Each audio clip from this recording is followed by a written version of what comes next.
We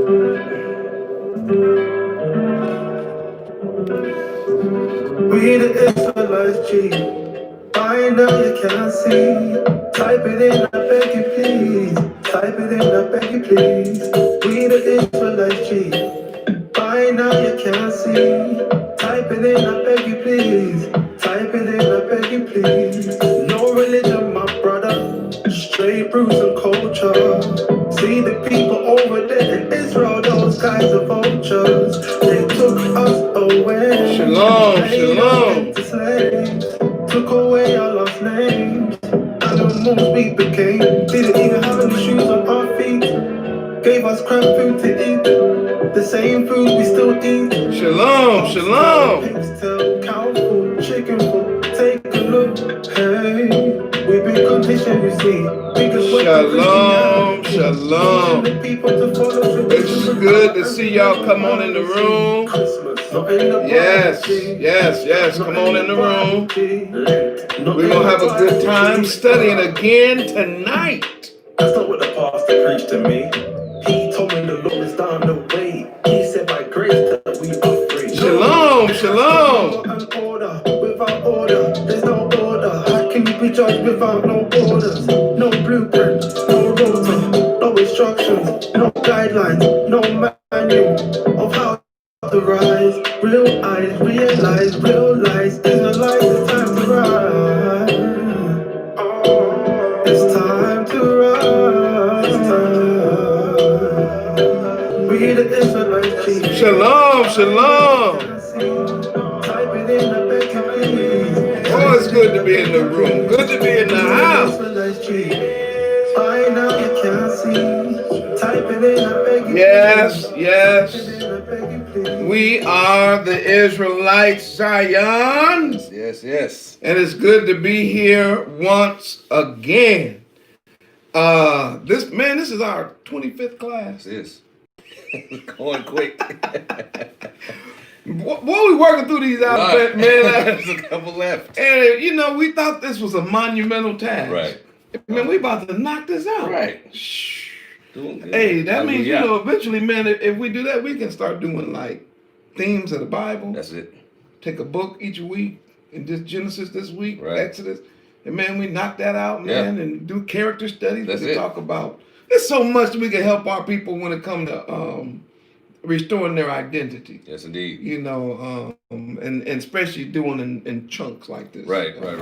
And we're giving people more, I feel, than just, the academic, this is a Quph, this is what it look like, right. You know what I mean? But giving our people a chance to see that in our culture, all of these letters were incorporated in our language. So when we heard a word, it wasn't just a word. All the pictures that was associated with, man. Everyone. So think about that, man. Even when you was teaching the child an alphabet, they was learning. If they was learning the alphabet, that means they automatically knew 22 words. Mm-hmm. That means they automatically knew all the numerical system. That means they automatically knew their culture. Right.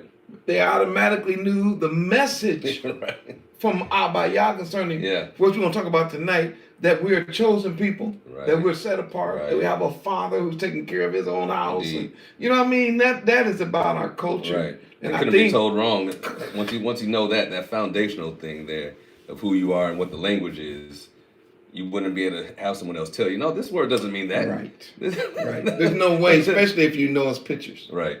And then we ended up with a bastardized language. Oh my goodness! Don't get where this don't mean nothing. Man, they flipped this English around on. Matter of fact, these young people are changing up weekly. Right.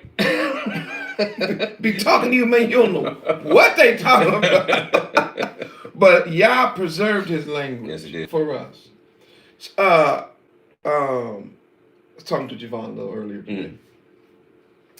And we talked about how there was a conspiracy in data about it, that the nations, they all got together behind our back. Yes, indeed.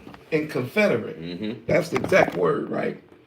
And one of the things they said is that we've got to get rid of Israel and get even the remembrance of Yah and who they are out of their mind. Yeah. That nobody, not only would they not know, right, but we're walking around, man, where the people only the elite, right, ain't that something? Only the ones that was in the right in the meeting, right, know that they conspired together yes. against us. And then remember you was talking to me about he says the ox in Isaiah chapter 1 right knows his owner, and the ass his master's crib. But my people, so Yah said, my people, my chosen people, my chosen, they don't know.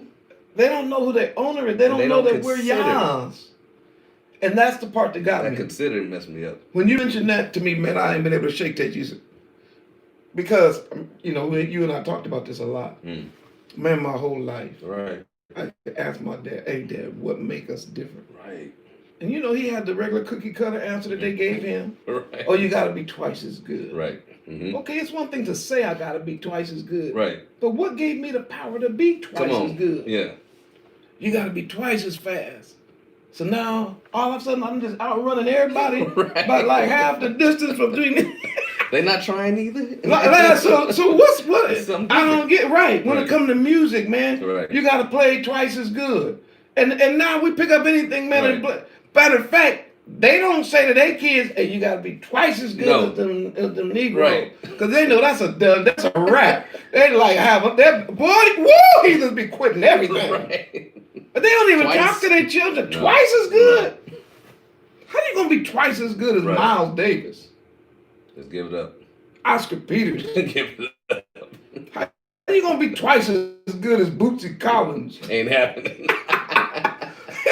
I mean, I'm just making a point. You know what I'm saying? Yeah. And so for us to not know the answer that you're Israel. Right. See, that's my point. Yes. We were slaves. Slaves don't teach you how to play. No. Man, look. Woo! I worked in the country, man. Let me tell you something. Not one day out there in them fields, man, taught me nary a chord on the piano.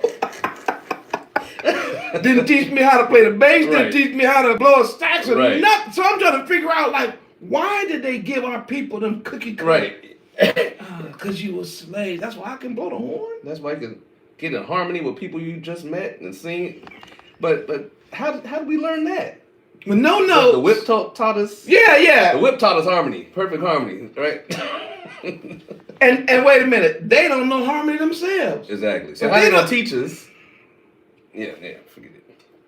They gotta write their stuff down, man. Yes, indeed. And sing it by notes. I told you the first time I sang, joined our choir at our service, and we joined the other groups, and they gave us all these words and notes, and we like, what are you? Where's this for the instruments? And we just sing. And so I practiced. They gave us a CD. I went home. I was the only one from our group that went home, listened to the CD, heard all 12 songs, got up to sing. They're like, how you remember the notes? I said, you just do. I don't know what to tell you. How you don't need the paper? No. See, we didn't have enough sense to say. The reason why I got them 12 songs, because we Israel. Right. We wrote music. Didn't consider. That's our thing. Yehuda, praise. We ain't even right. Think about it. We ain't even, man, look, that's why we're so good at things like that. Yeah. Our trumpet is a part of our feast. Right. We were doing that for thousands of years, blowing the horn. All right, I went to I was in the European part of town. Mm-hmm. Went into like a rec center. Right. So I go in the rec center, and they showing me around, So they got this little room over here. And I said, what's this room right here? They said, that's the dance hall. I said, let me go in there and look. I go inside and look, man, and it's got footprints, man, all over the floor. I said, so why did they paint them footprints on the floor? You think I believe? Have you ever? They had real, and they said that's how we teach each other how to dance. I said, so you wait, y'all, you joking, right? They literally have them putting a foot on a picture with a foot, right? And you step here. So I said, oh no, that ain't the way. Because you watch them count when they do it. and here Man, our kids come out, Right. boy, when they walking, they dancing. You know what I'm saying? 1 year old, you be like, look, you can go on YouTube and click it, man. They got a million Hebrew kids, man. As soon as they hear that music, boy, it's in them. Yep. Now, how did the cotton field or slavery do that? Right. No. We are Zion. That's it. And we are primarily Yehuda, which we know represents Yadah. Right. To give praise. That's it. See, that's all in our language. That's in our. We learn our Hebrew. We understand. Right. It all comes. And the reason why I just want to say that is because that second part we don't consider. So as soon as you start to consider, though, you start to say, okay, well, we have to be special. Right. There's no doubt about it. Every time we do something, right, it becomes a trend all over the world. It don't matter what it is. That's why we got to be careful. Right.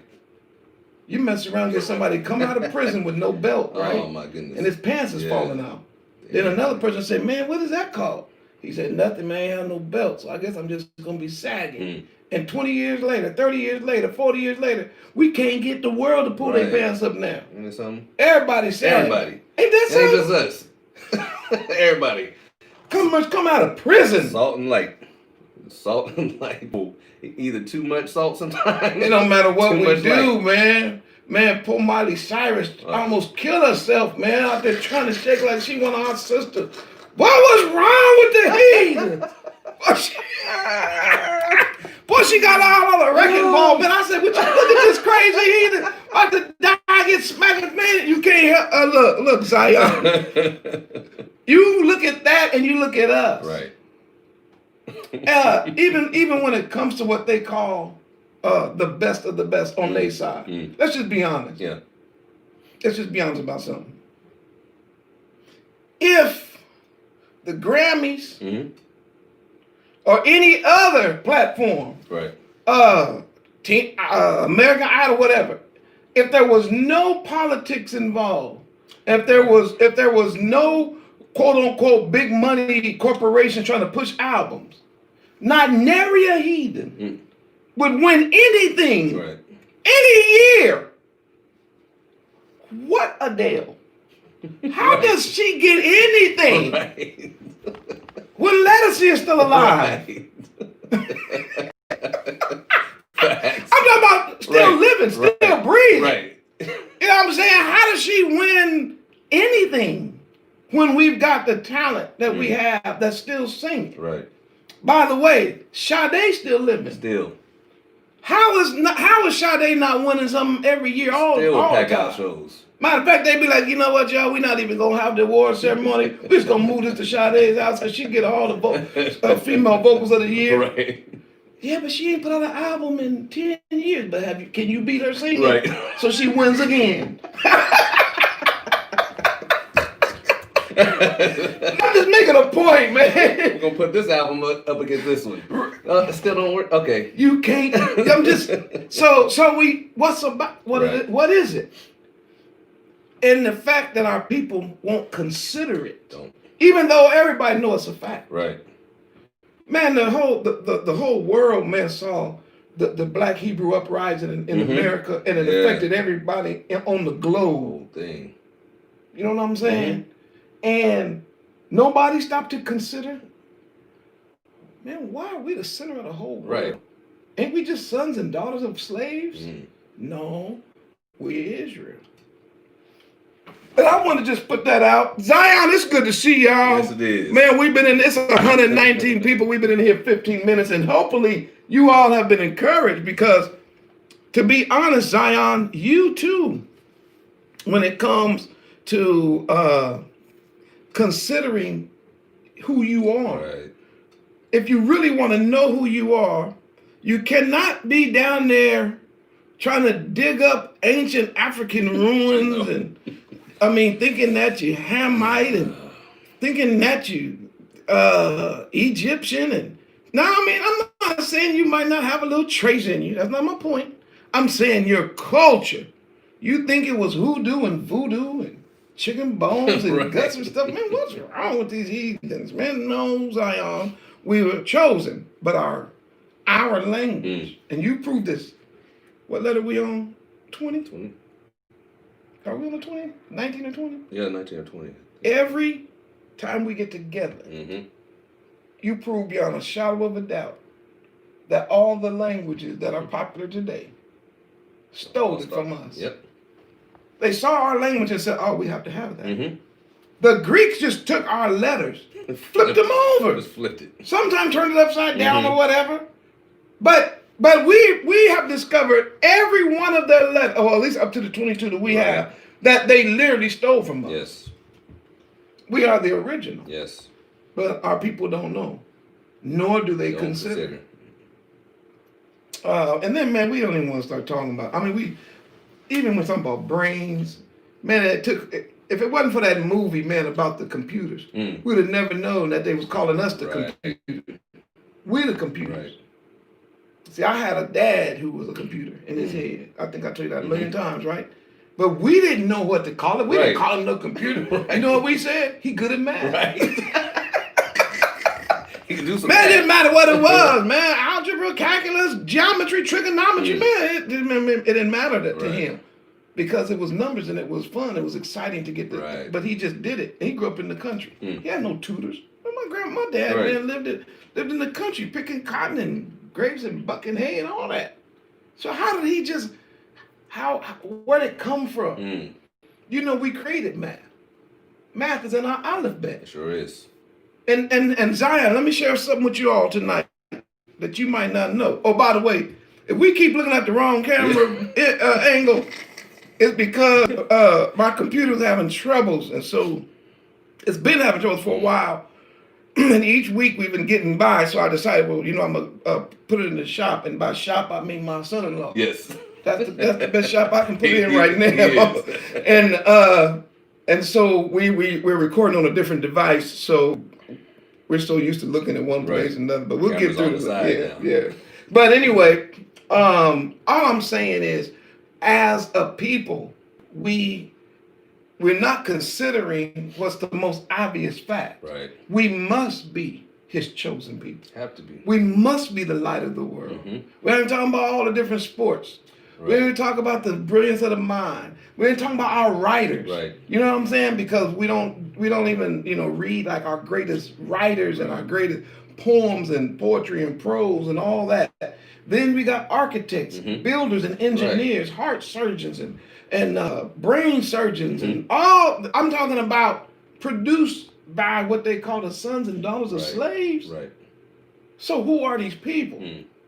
And when one country saw the advantage of having us, they all want a piece of that pie. And you know what it did? It sealed all their doom. Sure did. For every nation that enslaved us, Israel. Yes. Yah said, I will judge that nation. And especially after the 400-year prophecy that we found in the book of Genesis. He said, after that 400 years, I'm going to get my people and I'm going to judge that nation. It's no coincidence that everybody, at the end of the 400 years, everybody got to wear masks. In the whole world. That's not a coincidence. At the end of 400 years, we're on lockdown. It's no coincidence after 400 years. I'm talking about to the year. All the churches shut down. Y'all was trying to give these black Hebrew Israelites that's still sleeping a chance to go home and think. Man, maybe I'm doing it wrong. All right. Maybe we should not be bowing down knees to white Jesus. Right. Uh-oh. Boy, let me find my paper. Maybe we should not have been giving all of our homage and allegiance to the image that have, he told us in the Bible. He told us in the Bible not to envy your oppressor. Right. So maybe he was giving Israel a chance. And so I'm saying at that 400-year mark, things are happening, just like he said. Yes, indeed. And he also said they're not going to repent. No. Man, I ain't heard nary a repentance. I'm going to say one more thing, Zion. I know y'all tuned in to get the Quph. We going there. Believe it or not, all this is a buildup. Mm-hmm. Watch this, man. A couple of weeks ago, in this old dirty country, we had an election. Sure did. And for the first time in history, man, they had a mail-in ballots, right? Mm-hmm. Man, all kind of stuff was going on with the mail-in. And then they had these huge rallies, man, with white supremacist themes and flags are waving. And the country was split down the middle, man. 72 million people went with racism. Mm-hmm. But the other side, 70-something million people went with abortion. Right. Killing us. Right. They went with the Black Lives Matter crowd. And by the way, we ain't with that crowd. No. Because we know what's behind it. Right. It's not about Black lives at all, is it? Sure ain't. Can't be. You go to their website and tell me if it's about us. Tell me if it's about Israel. No, we ain't on there. Are they trying to teach us our laws, statutes, and commandments? Are they trying to help us walk in the fear and honor of Abba Yah? Are they telling us that we his chosen? Nope. No, man, that thing is not of Yah. Sure ain't. But I'm just making a point. Right. So you go. So what is that? You dealing with two sides of what we're about to see is a boiling civil war. Mm-hmm. That's how it happens, man. And crush is going to come from the inside.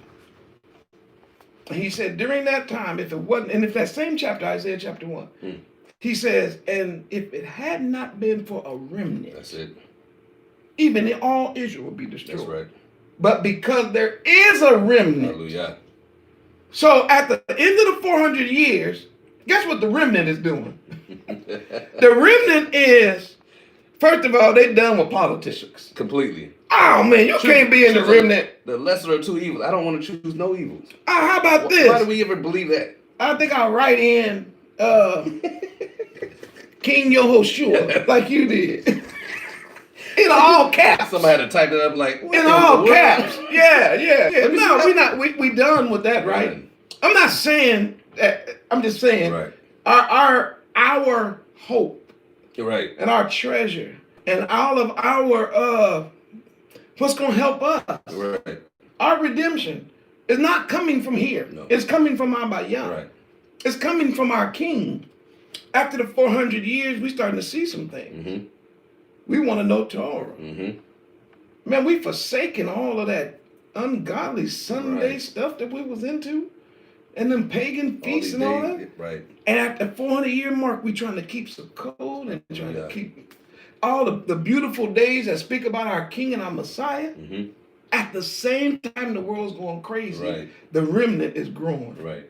And look at us working through all the alphabet. Yes, indeed. And that's just a beautiful thing, Zion. 23 minutes into this, and we want to let you all know something. These are exciting times. It's a good time to be alive, yes, Zion. To be able to see the redemption of Israel. Mm-hmm. To be able to hear the stories of people coming out of darkness into marvelous light. Oh, man. This thing. And people who were no people. Come on. Now, that's in Hosea. Yes, indeed. Who were not a people are now, once again, being called a people. Yes, indeed. Israel. Boy, I didn't get a chance to mention this on the Shabbat, but Thanksgiving came around again, and less and less. No, that's not good English, but you get it. Right.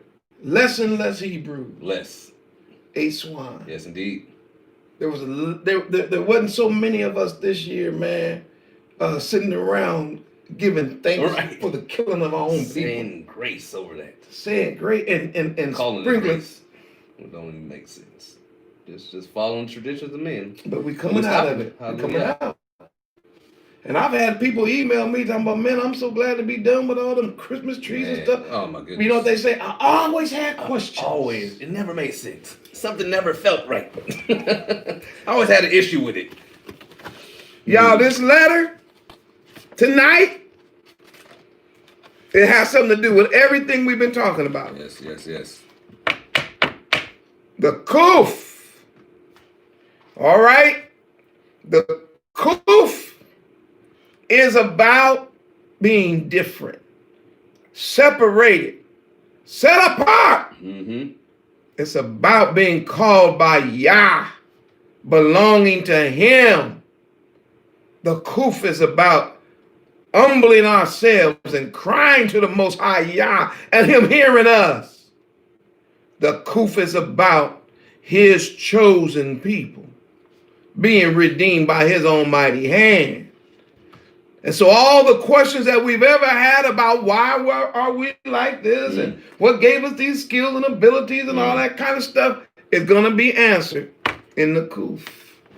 All right, as we normally do, I'm morehyoshiyahudauid ben Israel, and to my immediate right, Annah. Glad to be here with y'all again.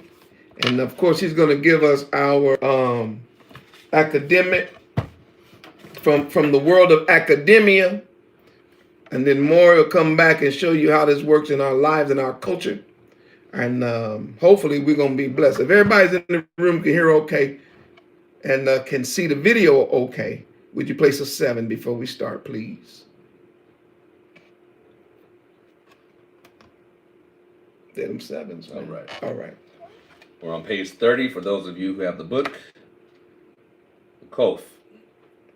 Most of the pictographs used for this letter look like this one, either upright, vertical, or horizontal. The ancient Shemitic letter, which were originally oriented in the horizontal plane, were tilted to a vertical plane. More than likely, this letter was originally written with the horizontal version. The name of this letter is Quph, a parent root. When all of the words derived from this parent root are compared, the common theme of a circle or a revolution are found. The pictograph of this letter is probably a picture of the sun at the horizon in the sense of a revolution of the sun. Yes. The various meanings of this letter are sun, revolution, circle, and horizon. The letter can also mean condense, as the light gathers at the sun when it's at its horizon. Okay, let me explain that. So this word means to condense. All right. So I had another picture, but you know what? It's on the iPad, and I got to use. Okay, I had another picture, but I'll just draw something so that you guys can see it, because this is very important to understand. If you have a horizon line, and as the sun is going down, and I'm just going to put the top part of the sun. As the sun is going down on the horizon, so if this is the sun, and let's just say, just for sense, this is water, and you see the sun going down over the water, what's going to happen is you get these rays that come out from this sun going down, and the sky seems to be like lowering. So you end up with the sun going down, and the lower it goes down on the horizon, the more the light begins to gather. So the light looks like it's being gathered to the sun. Woo! Boy, I got it. The light That's it. is being gathered. Yes, indeed. To the sun. So as time, like we know it, as we are getting closer and closer to the end of time, those of us who are the light of the world, we are now being gathered, of course, to not the S-U-N, but the S-O-N. Right. We are being gathered to him, our great king. Right. And there's so much in the Bible about us being gathered to him. It is. You know what I'm saying? At the end of time. That he would wave his hand a second time and gather all of his people. And another tradition, I'll get to that in a moment, one of the traditions we had was gathering every Shabbat. Yes, indeed. And we talked about that, me and you've been talking about for a long time. But that sun that was going down was also the word for gathering. Right. So we knew that in the evening time, the gathering of the men first was the first tradition. Right. They'd be working all day. You know what I'm saying? And they come out the fields. And before they went home, they gathered together. Mm-hmm. Man, that's a beautiful check picture. in with one another. And they check in on each other. Exactly. Keep that community going. And that's how so how y'all doing? Everybody good? Mm-hmm. And then we found out, boy, I wish we could pull them days back. Man. Now we so caught up, man, we don't even, and we got a phone. We don't even check on each other in the sun. Hey, man, you all right? But boy, but anyway, I wanted you to see what it meant by gather. Mm-hmm. Because it just, that kind of goes by fast. So read that line one more time for Zion. This letter can also mean condense, as the light gathers at the sun when it is at the horizon. Okay. It can also mean time, as the revolution of the sun is used to calculate time. Hebrew, Greek, and Arabic agree that the sound for this letter is Q. What letter? Q. So who agrees? Hebrew. That's Greek, us. It is Hebrew. Go ahead. Greek. They got it from us. And Arabic. Got it from us. Mm-hmm. The modern Hebrew and Arabic name for this letter is Quph, a parent root. The early pictograph, that one on the horizon there, mm-hmm. evolved into the Middle Shemitic script and continued to evolve into what we know now. Looks like a P. Mm-hmm. Backwards P. Mm-hmm. In the late Shemitic script, that's when we got that one. Mm-hmm. From the Middle Shemitic script comes the modern Hebrew, which really looks like that. Mm-hmm. The Middle Shemitic script is the origin of the Latin letter Q. Right. So we get our Q from this letter. And of course, the scriptures for this, you want to see it, go to the Interlinear Bible. And here's the verses. Psalm, and once again, Torah by Jazz. Mm-hmm. Excellent picture of the sun going down on the horizon. And the light being gathered right here. Mm-hmm. So it's and then the different kinds of the Koof and how to pronounce it. And then, of course, you see the scripture is Psalm 145. I'm sorry, Psalm 119. Start at verse 145 down to 152. Can you read that for me? And sure. Every line in Hebrew. Off the back here. Oh, go ahead. And every line in Hebrew does begin with a Quph. Yes, it does. All right. Verse 145. I cry out with my whole heart. Hear me, O Yah. I will keep your statutes. I cry out to you. Save me, and I will keep your testimonies. I rise up before the dawning of the morning and cry for help. I hope in your word. My eyes are awake through the night watches, that I may meditate on your word. Hear my voice according to your loving kindness, O Yah. Revive me according to your justice. They draw near who follow after wickedness. They are far from your law. You are near, O Yah, and all your commandments are truth. Concerning your testimonies, I have known of old that you have founded them forever. That ends up on 452. Hallelujah. Yes. So again, if you go to Psalm 119, it starts off with Aleph, Bet, Gimel, Dalet, Hey, and it goes all the way through our Hebrew alphabet. And when you get to the Quph, if you were reading this in the Hebrew, every letter of the beginning of those verses have a Quph, which means that they all are going to talk about, in a sense, humility, crying out. The word to cry begins with a Quph. The idea, mine eyes are awakened, are awake through the night watches, that has to do with the Quph. He also mentions here, about the dawning of the morning. So you got the sun going down and then the raising up. So all of that is dealing with the sun on the horizon, whether it's in the evening or the morning. So the horizon line for our people begin. Remember, it's about function. Yes, indeed. So our function is over form. Right. So there is a lot to say about the sun on the horizon on both sides. So that's it for him? Yes, that's it. Did you have anything else you want to say? No, that's it for now. Okay. All right. So the numeric value for Koof is 100. All right. If you had a card, all you have to do is look at it. It's right there. The 100 is so important because, as I mentioned before, that whenever there is a number times 10, it represents whatever that thing is in full power or in full strength. We saw that last week with the 90, right? 90 and 9. Right. Then we saw Sarah with 90 when she when she delivered the baby. Now we see Isaac born when he is 100. So the question is, what is 100? 100 is 10 times 10. So again, you get the number 10, which represents fulfillment or completion or fruition. It comes, and then that times 10. So it's no coincidence. Right.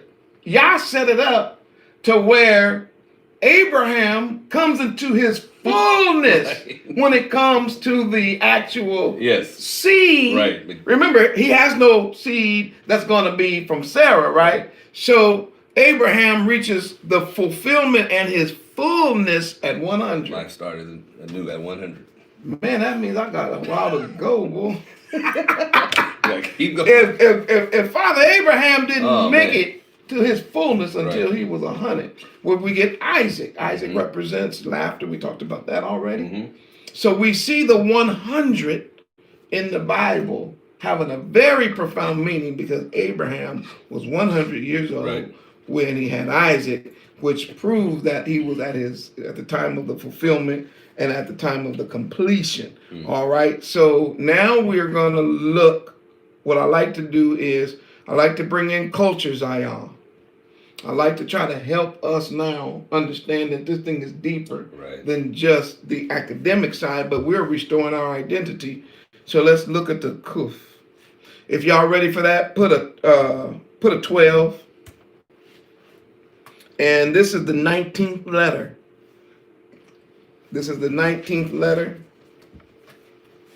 And it's very important that we see, total hour about for them 12s, that we see it represents the sun on the horizon, also behind, last, final, or the least. And so the Quph, by its definition, is going to represent something about humility. Now, I don't get into a whole lot of modern script descriptions. Right. But tonight I want to mention something. Okay. In the modern script, we only have one letter that goes above the line. Right. It's the Lamed. Right.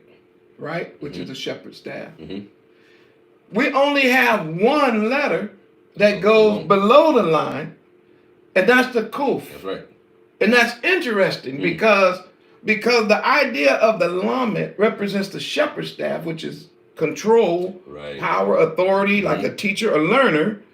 And by its very nature, we read what the psalm writer was saying, I'm crying out, I'm crying out, I'm crying out. Hear my cry, So the idea is the Quph by itself is a position of humility. It's us as his people realizing that we have to, now I mean the word in a spiritual sense, we have to be lowly of heart. Right. It's the opposite of pride. Right.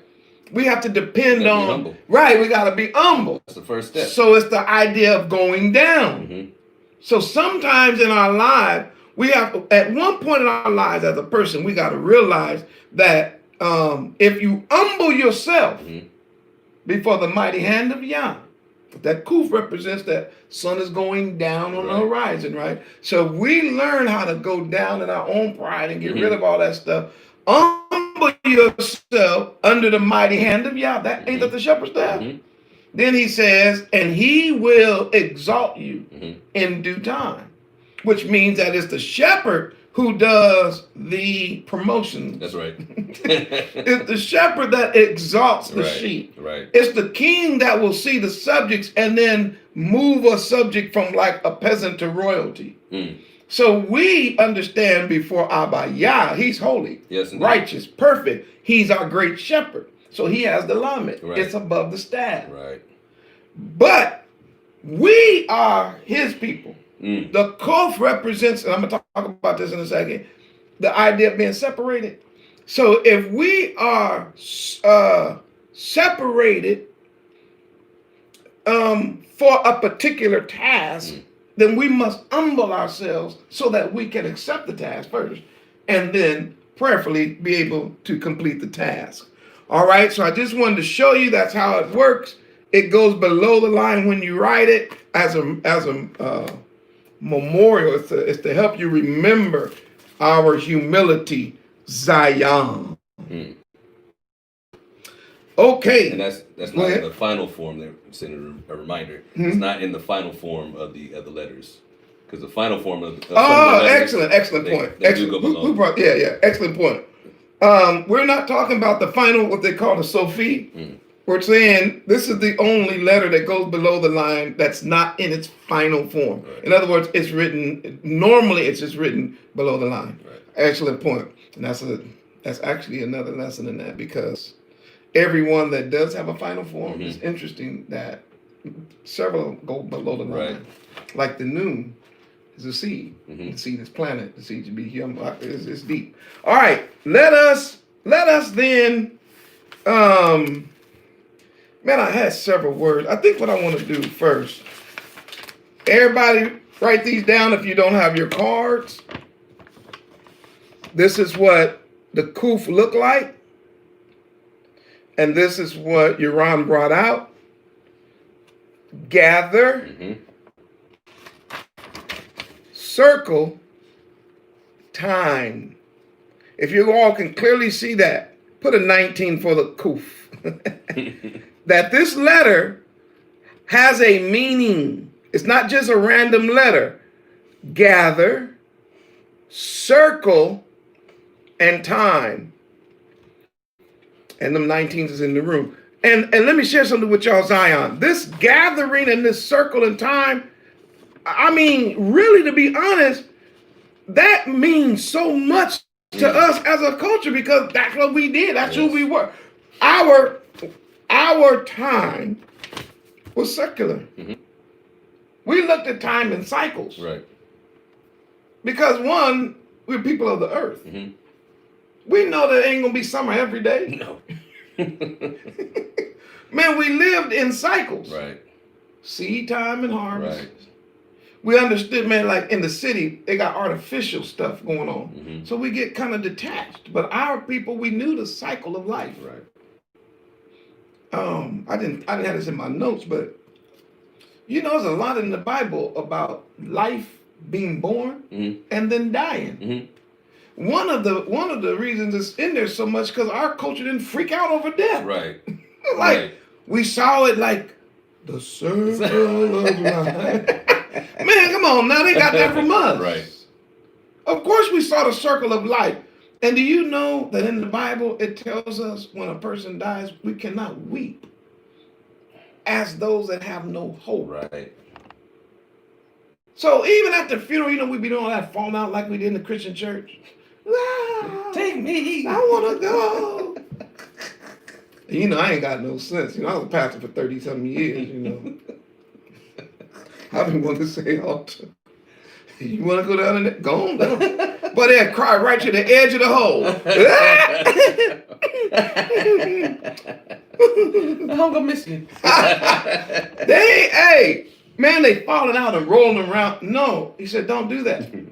We are supposed to understand that life is a cycle. Yes, indeed. Now, we miss our loved ones. That's not the point I'm making. Right. But when we are completing this life cycle that Yah has put on the planet for everything, we shouldn't act like the heathen as though there's no more hope. Because we have our hope in the resurrection, right? Which means when our people pass, we say they slept with their father. That's it. And one day we're going to sleep with our father. Hallelujah. But we look for that waking up day when we all get woke up together. Rested. So it takes a little bit of the edge off. It takes like a little bit of the sting out of the death if you know it's not the end. All right. So I wanted to bring that out about the circle of life, cycles. That's how we looked at time. We also understood something about time is that time is not permanent. We don't have time for that right now, but time is not permanent. Right. Time is a condition of this particular planet. Yes. To accomplish whatever Yah wants us to accomplish, and then there will come. This is going to sound funny. Check out time. There will come a time where there will be no more time. That's right. And then, of course, it speaks of us gathering together, Zion, and that's so important because all through the scriptures, Israel is told to gather. Ever since especially when we came out as a nation, when we came out of Egypt as a nation, it was about gather. Sure was. Gather the elders together. Sure Gather the people together. Gather. Now we live in a time where it's scatter. Yes.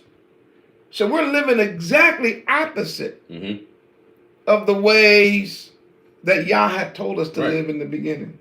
And I know people will say, more sound like a broken record. I know I do, but I gotta say some stuff. How come when they had an Echoes reunion, I couldn't get no chicken? I just don't know, man. When I drove up, man, they started looking on lists and stuff. Is he on the list? Did he register? Who is it? Did he register? What's his daddy's name? Did he pay his deposit? Because you know there's two Echoes. Right. One spelled with the One H. spelled with One without the H. See what I'm saying? What made us scatter from each other like that? Man. You mean we can't look at each other and tell we can vote? Man. We can't share chicken now. I'm just saying that because that's what they. And then they further split us up with church. Yeah, they did. So they said if you Baptist, you in the apostolic, and then you Apostolics in the Church of God in Christ, and fell out of the Church of God in Christ, and the Methodists and the Methodists. But when it comes to the feast days, we lay aside all that. Everybody get together and bow down to white Jesus. Them little ugly white babies they be having, man. They 1 foot up, man. You be going by thinking that's holy. What was wrong with Zion? Well, didn't know, didn't consider. Just went with it. Man, everybody over there is black. Right.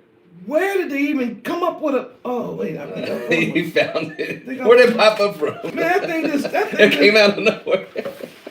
It wasn't there a second ago. Man, where do they think this was? Man, this is a year of. This a Roman. Y'all can't tell a Roman when you see it. Right. This is an African or a Roman. It's a Roman. Just that simple. Well, I got more pictures, but I'm gonna be nice tonight. But I'm always trying to help Zion. That's my job. Anyway, I'm gonna keep going. We didn't find that one, did you? Don't find that one. Man, look. Not that one. I'm trying to figure out when he was born. So everybody ran over there, huh? Everybody went to go see the little white baby, huh? Ain't nothing but black folk over there. Nothing but black Hebrew Israelites. And they had everybody bowing down to this. And wait a minute. He tell y'all now, after Christmas is over, you go back in the Baptist church, Methodist, and all. Right. You know what I'm saying? Split up. And then y'all come and worship me one more time and bring your little kids to let them sit on my lap. Boy! It was some wickedness in our places. Messing with us. Yes. Stuck on us. Of all people, that image of the same person that will have you enslaved. He said those curses don't overtake us. We couldn't throw them off. Overtaken. I'm just trying to say, it's sad that they had to split up. Yeah. So that we couldn't even gather without arguing. No. I remember my daddy was he grew up Baptist. My auntie, she was Church of God in Christ or something, I don't know. And boy, they get together on Thanksgiving, pagan festival, and debate. Get to arguing, man. He be like, all the kids be like, man, we going outside. It was all satanic. Right. Didn't have a clue that they was all dealing with European teachings and doctrine. Didn't know. But when it came to us, we wasn't gathering among our real brothers and sisters. Passover. Nope. Didn't do it. Didn't talk about it. Unleavened bread. Didn't know it. Didn't consider. Shavuot. Didn't know it. We were commanded in Scripture to gather. Right. On Day of Atonement. Definitely didn't read that one. Sukkot. we were supposed to get together on Sukkot for a whole week, man. Forsake not the assembly. We read that all the time, but we thought that was We read- Sunday. How did we get that? Oh, I can't miss church. I can't forsake not the assembly. The feast? No. I ain't got time for that. We got to make sure we get to Sunday service. And what was we doing? And if you read, because you got that out of Hebrews, right? If you read the Hebrew letter, he's talking about the feast. Yes. And what happened was people weren't attending the feast. No. And he was saying, hey, especially the closer we get to the end and the worst is getting on us, let's not forget to gather. Right. Especially now. Especially now. All right. I got another slide I want to give you before we go. Before I go into this word too deep. I want to show you this one. All right. If you all can see that, would you be so kind? Let's see. Put a 21. Go ahead. Put a 21 in the chat if you can see that list. Because each one of those words begin with a Quph. All right. Each one of these words. So we have the word east begins with a Quph. East or ancient. And that's where we're from. We're from the east. We're from east, what they call the continent today, Africa. But back in the day, they didn't call the landmass Africa. Right. It was just called, we were just in the east of the land. That's right. Right? And then the other places they called the Isles. Right. So that's the word. Another word is to set apart. I want you to underline this word when you write it down, which is Kodesh. That's what we're going to deal with tonight. I'm going to show you how that word, set apart by Yah, how that is so important to our culture and to restoring our identity. Because, see, my dad, he didn't understand that when he said, well, we had to be twice as good or we worked in the fields, we had it rougher. No, that's not the reason why we excel in all we do. Right. We excel because as a nation, we've been set apart by Yah. Yes, apple of his eye. We're going to get that in a second. The word assembly. That's the one we just dealt with. You got that one? That's the one I spent most time on. Okay, all right. Well, then you're going to do that one tonight. And then voice, we saw that one when they said, and I cried, and I cried, and I cried. In Psalm 119, we saw voice, or the word, or the root for the word voice. And then, of course, harvest, and then call out or to meet, which is the assembling again. All right. So these are the words that are very important to the Quph, and this is how it would have been spelled in the original pictograph form. All right. Okay. Just make sure everybody got that. Because now I want to deal with this word set apart. The Bible, English translation, uses the word holy. Yes. And when you think holy, when y'all, the way they got y'all thinking about holy, show them that one. That's what y'all think is holy. That's the picture that they show everybody, and they say, that's holy. What about these people? Well, they say, them are the Holy Fathers. That's what they call them. Y'all seen this picture 1,000 times. Yeah, Maury gonna keep showing it. This is what they consider to be. Y'all, they consider dressing like this. Where? They believe that if you wear this, you do your finger like this. You know what I'm saying? You cut you a funny looking, boy, that hairstyle right there get you beat up in the hood so fast it wouldn't. Look at that face. Then you gotta put this thing on your head, paint some baby butts up in the corner. Look at that, on this side and the other, yeah. They say this is holy. Then you gotta get that head thing, man, boy. You gotta take that chilling bucket, spray paint it gold. Turn it upside down, put on your head. Yeah, that's what they call holy. So when y'all think in your brain about holy, this is the images that come to your head. And that's all you gotta do is ask people, what does holy mean? That's a funny test. Like, man, I didn't know no different either. So when someone asked me that back in the day, I had no answer. Oh, something that's good and like this. So this is the image what you think is holy. Mm-hmm. And every one of these people in this picture went to hell. Yes. This is Satan and his demons. That's right. This is satanic. Right. Oh, this is satanic. This ain't holy at all, except by the devil. That's right. Hold on, I'm not done. How many of y'all think that's holy? That's another picture what people think is holy. Mm-hmm. They call that the Holy Roman Catholic Church or whatever. And this was the Vatican. Televised during the Holy Week. So you see all these people when they showed up to this place because they believe this makes them holy. Mm-hmm. They don't have a clue about what that word means. No clue. So, holy to them is wearing white or robes or whatever, walking slow. Mm-hmm. Yes. Trying to be as pasty white-skinned, whitey white that you can get. Because the white is the holy. That's right. And the dark is the dirty. Right. So in their mind, the whiter you are, the holier you are. Boy, let me tell you something. If any one of these heathens walked in front of a freshly painted white wall, they disappear. And they think that's holy. How you holy? You can't walk outside without getting burnt up. Why are you covering up the holiness? But they got us running around here trying to be white. Ain't that something? You know why? Because we think the whiter we are, the more holy. Right. What a mind. What? Sad. Man, what did they do to us psychologically to hold this up as the fathers? Early church fathers. So they showing you this is your daddy. Mm.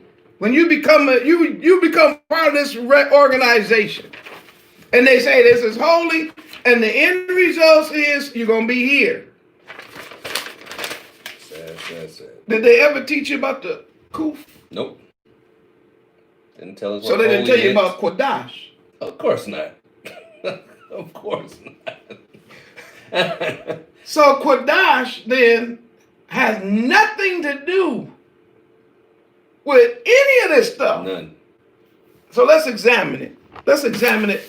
Now we're into the side, Zion, where we go into our culture. If you all are ready to do that, put a 37. Put a 37, let's go into our culture and let's start digging out these words from our Holy Bible. You got your Bible? Yeah. You want to use this one? I got it. Oh, you got the, okay. I'll bring this out too. Just in case you go. I want you to go, I got more than one.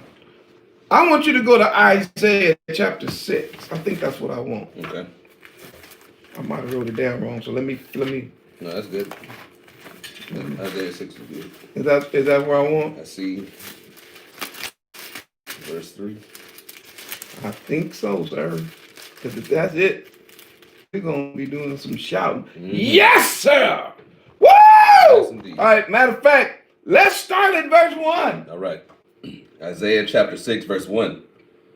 In the year that King Uzziah died, I saw also Yahuwah sitting upon his throne. Well, he said, when what happened? When the king died. So when King Uzziah died, he said, I saw Yah. Yes, indeed. Lifted up. Mm-hmm. He was sitting on the throne, right? Sitting high. Lifted up. Now watch this, Zion. You can't see a spirit. Right. So who did he see? So who he looking at? He must be looking at a visible image of the invisible Yah. And we already was told in the scriptures that Yehoshua is the visible image of the invisible Yah. Get it straight, you non-messianic maniacs. We don't believe that Yehoshua had to start in Bethlehem. Right. Come on. He told the Pharisees, before Abraham was, I am.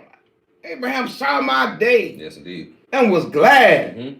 And then we read it. Yes, we read where Abraham saw his day. Yes, and was so happy, invited him in, man. And they put some vittles together real quick, man. Told Sarah, hey, girl, you in there, man?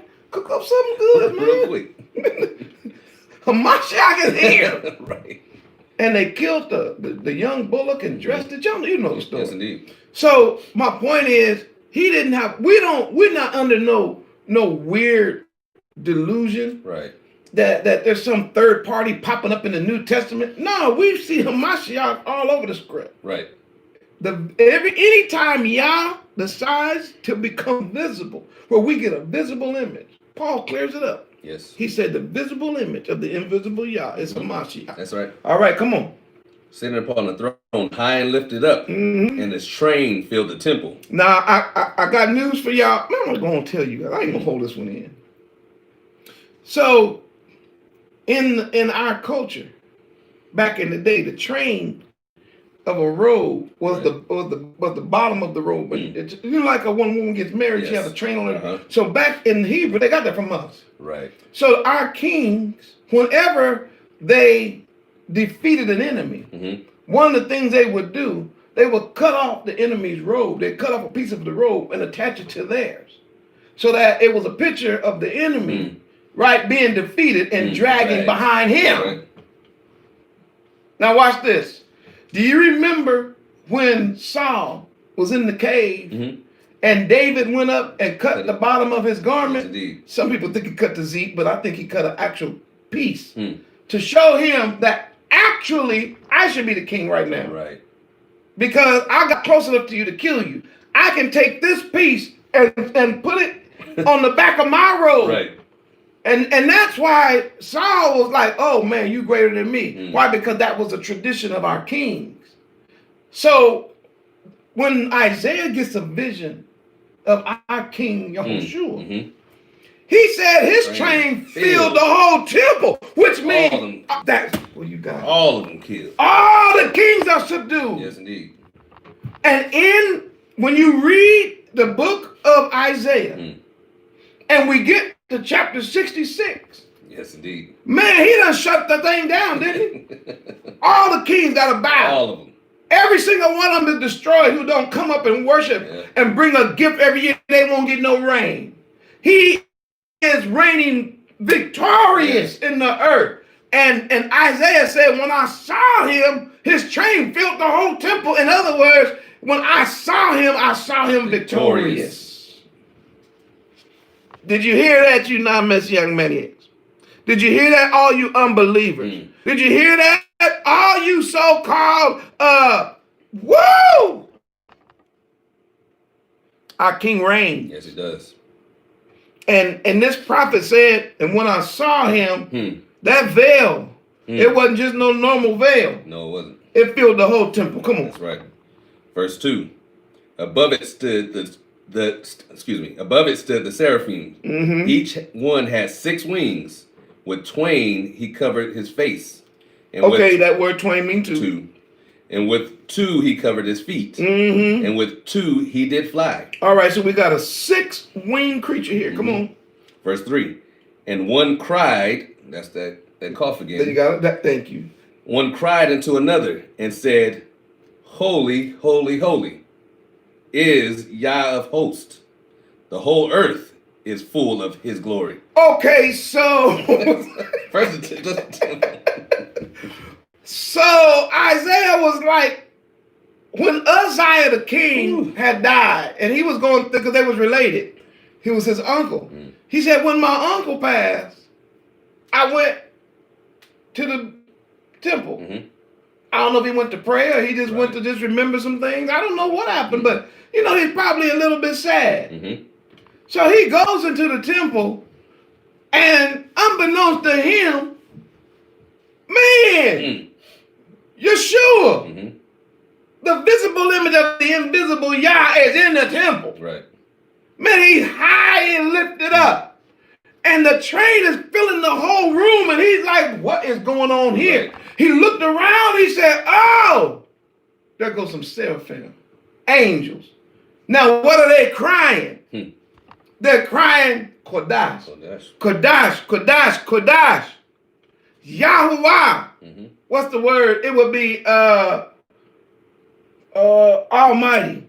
Put it in the chat, Z. Y'all know the word I'm trying to think of right now.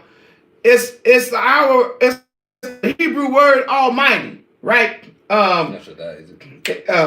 Sabot. How you say it? That's a word. Shabot. Well, Sabot. yeah, Sabot. Man, you supposed to be Hebrew, boy. Let me see. That is. So that's what they're saying. Holy. In other words, he's separated from everything else. Nobody like him. Victorious. Set apart. Now, why would the angels be saying that the visible image of the invisible Yah is set apart? You get it now? So obviously the angels don't have it mixed up. Between, is there God the Father, God the Son, God the Holy? Man, they ain't dealing with no Trinity. Right. When they saw the visible image of the invisible Yah, they said, holy is Yahuwah Elohim. The visible image of the invisible Yah is still Yah. Yes, indeed. Isaiah saw Yah. And the angels wanted to make sure, don't get it twisted, don't get him mixed up with no other else. Right. He's set apart, but I want to show you something. Come on. And that whole earth. The whole earth is what? Full of his glory. The earth is full of his glory. The earth is full of his weight. The earth is full of his authority. Come on. And the post of the door moved at the voice of him that cried. The pillars, the two big pillars that held the huge swinging doors that Solomon built. Y'all got to go back and read it. He named the pillars. They were so big. He said, man, them things was like, whoa. When the doorpost moved. Come on. And the house was filled with smoke. Then I said, woe is me. Why? For I am undone. He said, I'm going to hell. It's over. That's it. Whoa. I'm seeing all this. Man, I mean, it's over. It's over. I'm dead. I'm a dead man. He said, when I saw that, I was like, oh, I'm dead. That's it. So the idea is I'm going to Sheol. That's what woe is me means. Yes, it does. Man, forget all these heathens telling y'all just me like, whoa, like a bad. No. When it was woe is like the worst thing that could happen to me, which is eternal separation from Yah. So if I see Yah and he's holy, the very first thing I'm going to see after that is me. Right. And if I see that I'm unholy, I'm like, oh, that's why. You're wrong. I'm going to put this in because sometimes I forget. Okay. I'm going to say it now because I wanted to say that at the end of my lesson tonight, but I'm going to say it now. Okay. I mean, it was probably going to come out at the end of the lesson, but I'm going to say it now.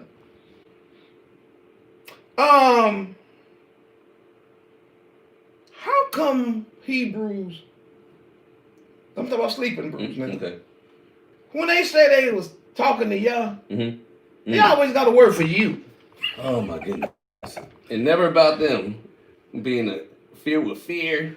It ain't never. Everybody else crying out in the Bible, scared and falling down. Have you ever noticed that? Gotta be picked up, and they just bold with it. Oh, I just heard a word. You not crying? I don't see no tears. I didn't hear you screaming. Brother, I didn't know you didn't know you were about to die. None of that, huh? None of it.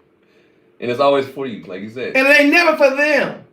So you trying to tell me you came in the presence of this, right? And it didn't make you say, oh, I'm done. Right.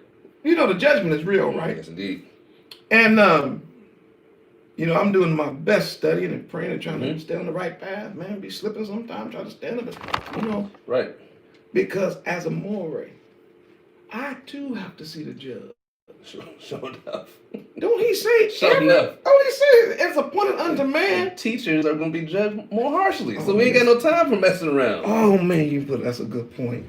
We know this. We have an even greater judgment. So you think I'm just gonna be sitting around here, man, playing patty cake with the word, and think I'm going into the judgment? Like, oh, I'm good. Oh no. Oh, I was 3 years old when I accepted Jesus, white Jesus.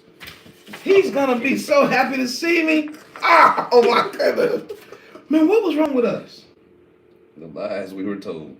Every time. We too inherited lies. Every time we hear a person come in contact with the one whose skin is like burnt brass, eyes like fire, hair like lamb's wool. Every time we hear of that great and awesome day, fear, trembling, it's fear, shame, it's darkness, woe. Nehemiah, Jeremiah, oh man, they all the prophets say y'all don't want to. Knees are knocking. You want to say this is a great day? Like, he said, don't think this is gonna be no happy day. Even for those of us who love him and following him, that's gonna be the day of judgment, man. That's gonna be the most terrifying day on the planet. And that's why we must strive to hear our King say, well done. The word woe, I think Z probably put in there, but she said, woe is oi. A passionate cry of desire. Woe is me. This oi. It's over. It's it. Now let's see what happened. He said, woe is me. Come on. Watch what he said after he saw the king. Come on. For I am undone. He said, no, I'm undone. Because I am a man of unclean lips. He said, because I got a cussing problem. And I dwell in the midst of people of unclean lips. And everybody I know cuss. Everybody got bad mouths. Man, I grew up, man, the dogs is cussing and the cats is cussing. I'm like, what did you say, cat? You call me the M word? So we got problems. We living amongst unrighteousness, what he's saying. And you know, out of the abundance of the heart, the mouth speaks. So if he's saying, I'm unclean in my mouth, what he's really saying is my life is unclean, and so are my people. Right. So I want y'all to see this word kodash, because he's saying in the midst of holiness, he sees himself. And this is our culture. This is our uncle. This ain't no fairy tale made up person. This is a real person, our uncle, who literally saw Yah and thought he was a goner. Right. And he had to confess the truth. They translate it here as undone, but Hebraically even says here, cut off. Man, let me tell you something. The opposite of being gathered in. He was cut off. He already knew it. Look, man, I'm telling you, and I'm trying to do my best. That day of judgment is a fearful day. Fearful day. That's why every day we got to try to get it right. Yes, indeed. That's why we should look forward to each day as another day to worship and praise his name. You know what I'm saying? Yes, indeed. We ought to be looking for how we can do good for Zion. Yes. Every day. So at least when the time of judgment comes, man, we have a few little scratches on our resume. You know, he might be right about to kick you headlong into the lake of fire, boy, and that last little good deed you did, he was like, you know what? You showed kindness. Yes, indeed. And I did say, if you do it to the least of one, you did it unto me. People gonna ask, when did we do this to you? When you fed them, clothed them? Not when you was being selfish. Self-centered. Bowing down knees to white Jesus. Come on. That ain't what he talking about. Sure ain't. Not when you was rejecting all of his feast days and keeping pagan days. Come on. Getting rid of all of his diet laws and eating all kind of manner of unclean things. I like, what makes you think you can reject the whole Bible and then you're going to stand in the judgment and get in? Keep reading because I want to show you something. Watch this. Do first vibe. Then I said, woe is me. Oi is me. For I am cut off. I'm undone. Because I am a man of unclean lips, and I dwell in the midst of people of unclean lips. Woo! He told the truth. For mine eyes have seen the King. All right, there it is again. So, Zion, remember, Moreh been talking about this for over like 2 years now. What did the king say? What did the king do? What the king, the Melech, the king. We have a king. Isaiah saw our real king. That's why I said these Hebrews waking up trying to reject the king.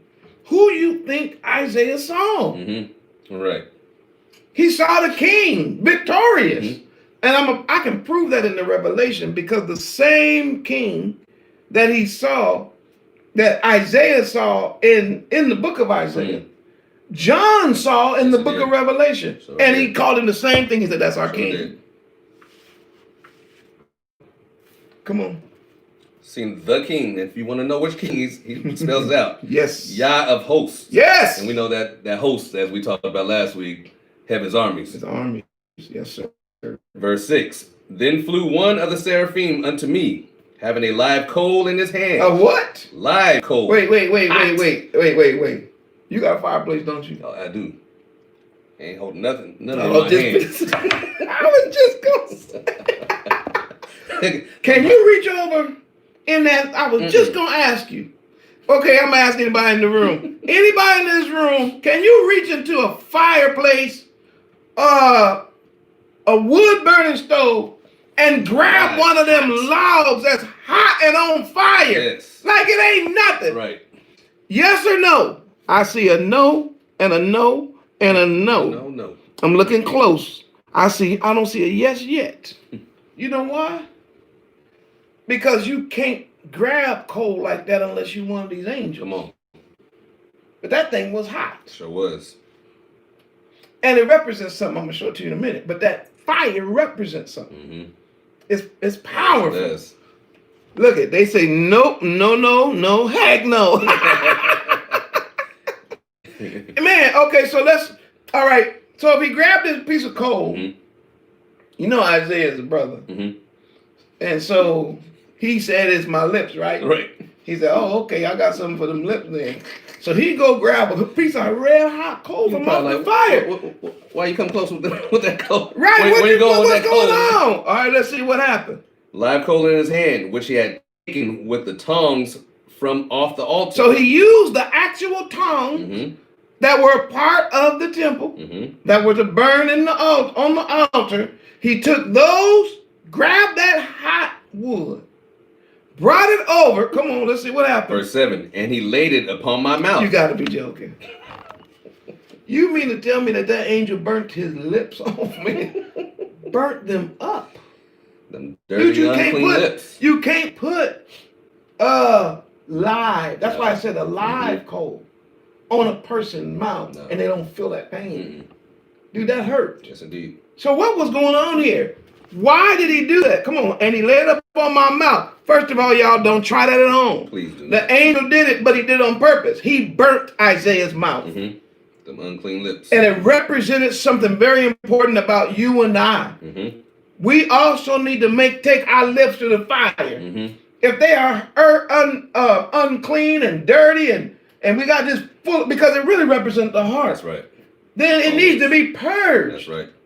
So Isaiah physically had it put on his mouth because it hurt. It taught him to watch your mouth. Right. And it's going to teach him, which in a minute, it's going to teach him to speak what Yah wants to say. So it's going to set him apart. That's where we're going with this. All right, come on. This had touched he said, lo, this had touched thy lips. See how I touched your lips with this? He didn't say I left it on there all day. I just touched your lips with it. Come on. And thine iniquity is what? Is taken away. He says, so therefore, these hot coals, symbolically, I took a coal and touched your lips and burnt. But what really happened is, I'm going to forgive you. Because we talked about iniquity before. It's that sin that deserves judgment, that deserves punishment. So he's taking it away right there. What should have killed him is just taking it away. Because he was in the presence of Yah. He said, I'm undone. Right. He knew Yah was set apart. He said, I'm unclean. I can't even speak my case because my lips is unclean. You know what I mean? You can't even say nothing. You unclean. Everything that comes out your mouth is unclean. And so here's a beautiful picture. He said, and lo, this has touched thy lips, and thy iniquity is taken away, and thy sin is purged. And your sin is purged. So we must need Yah. Right. Right? Right.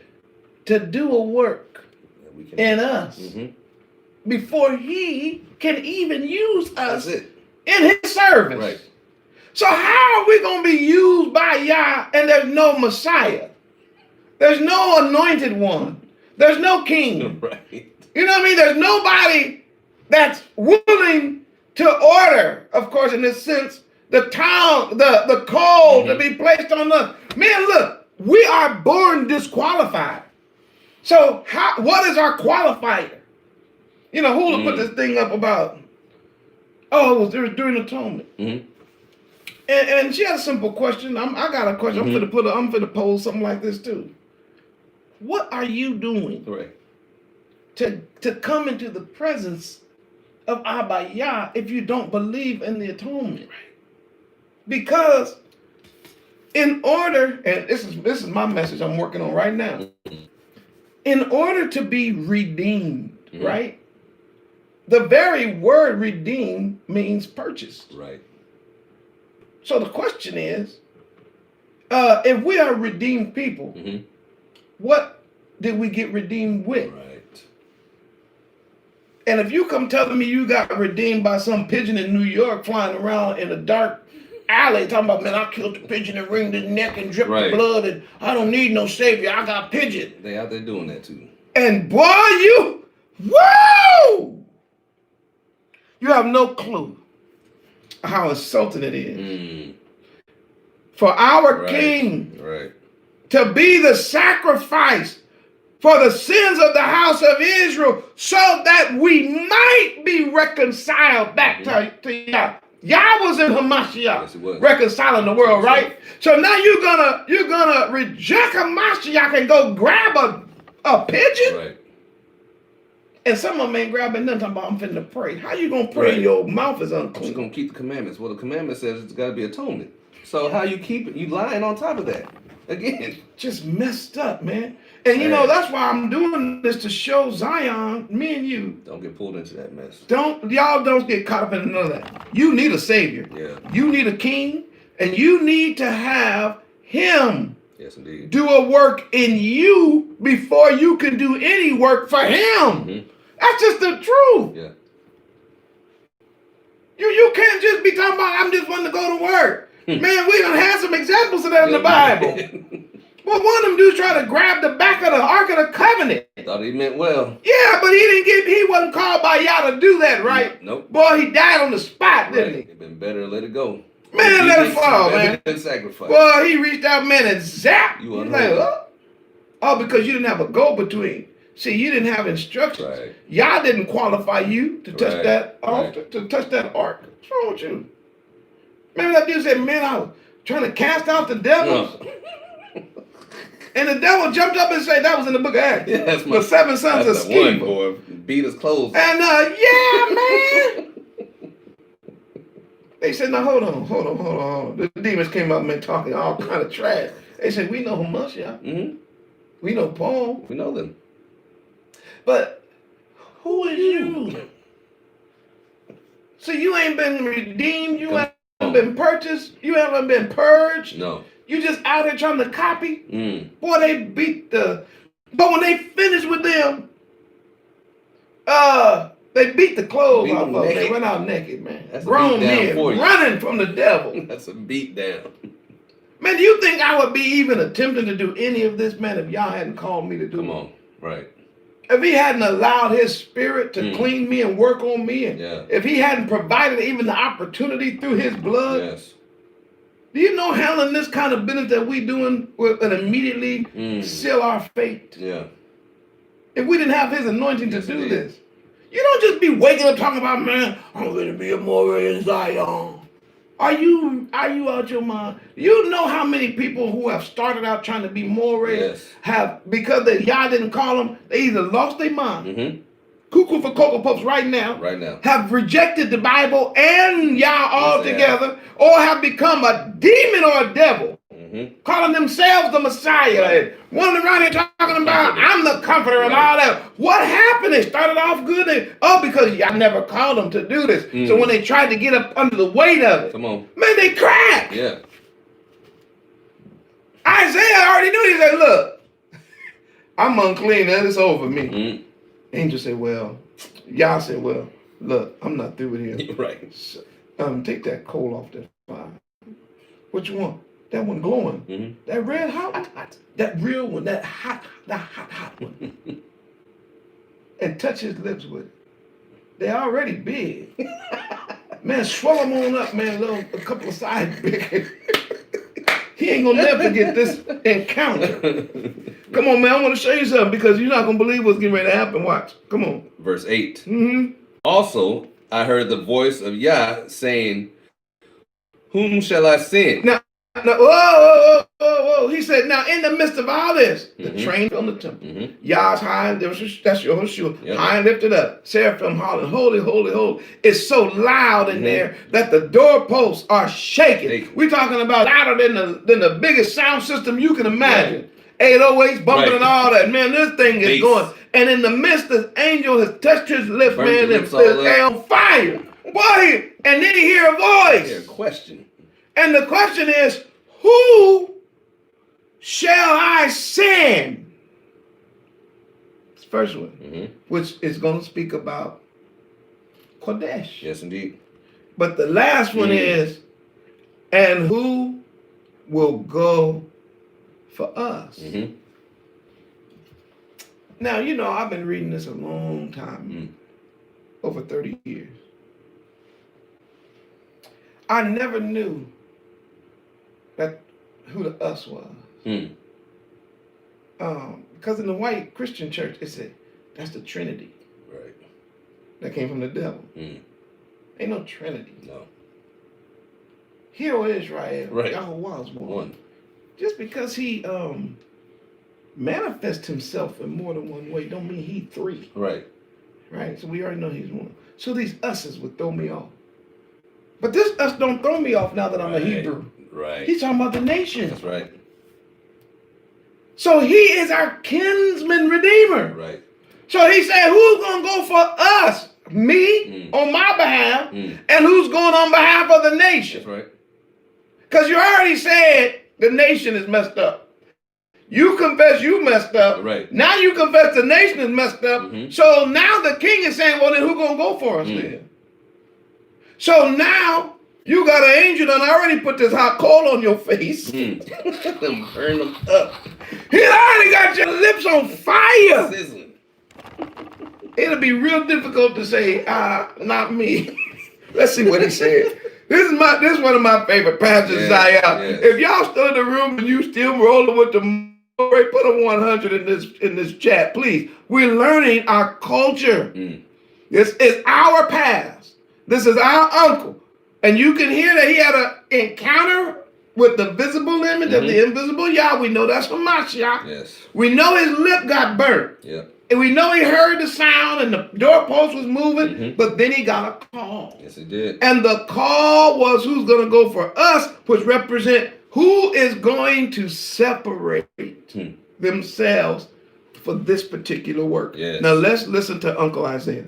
Then said I, here am I, send me. He said, I'm right here. Send me.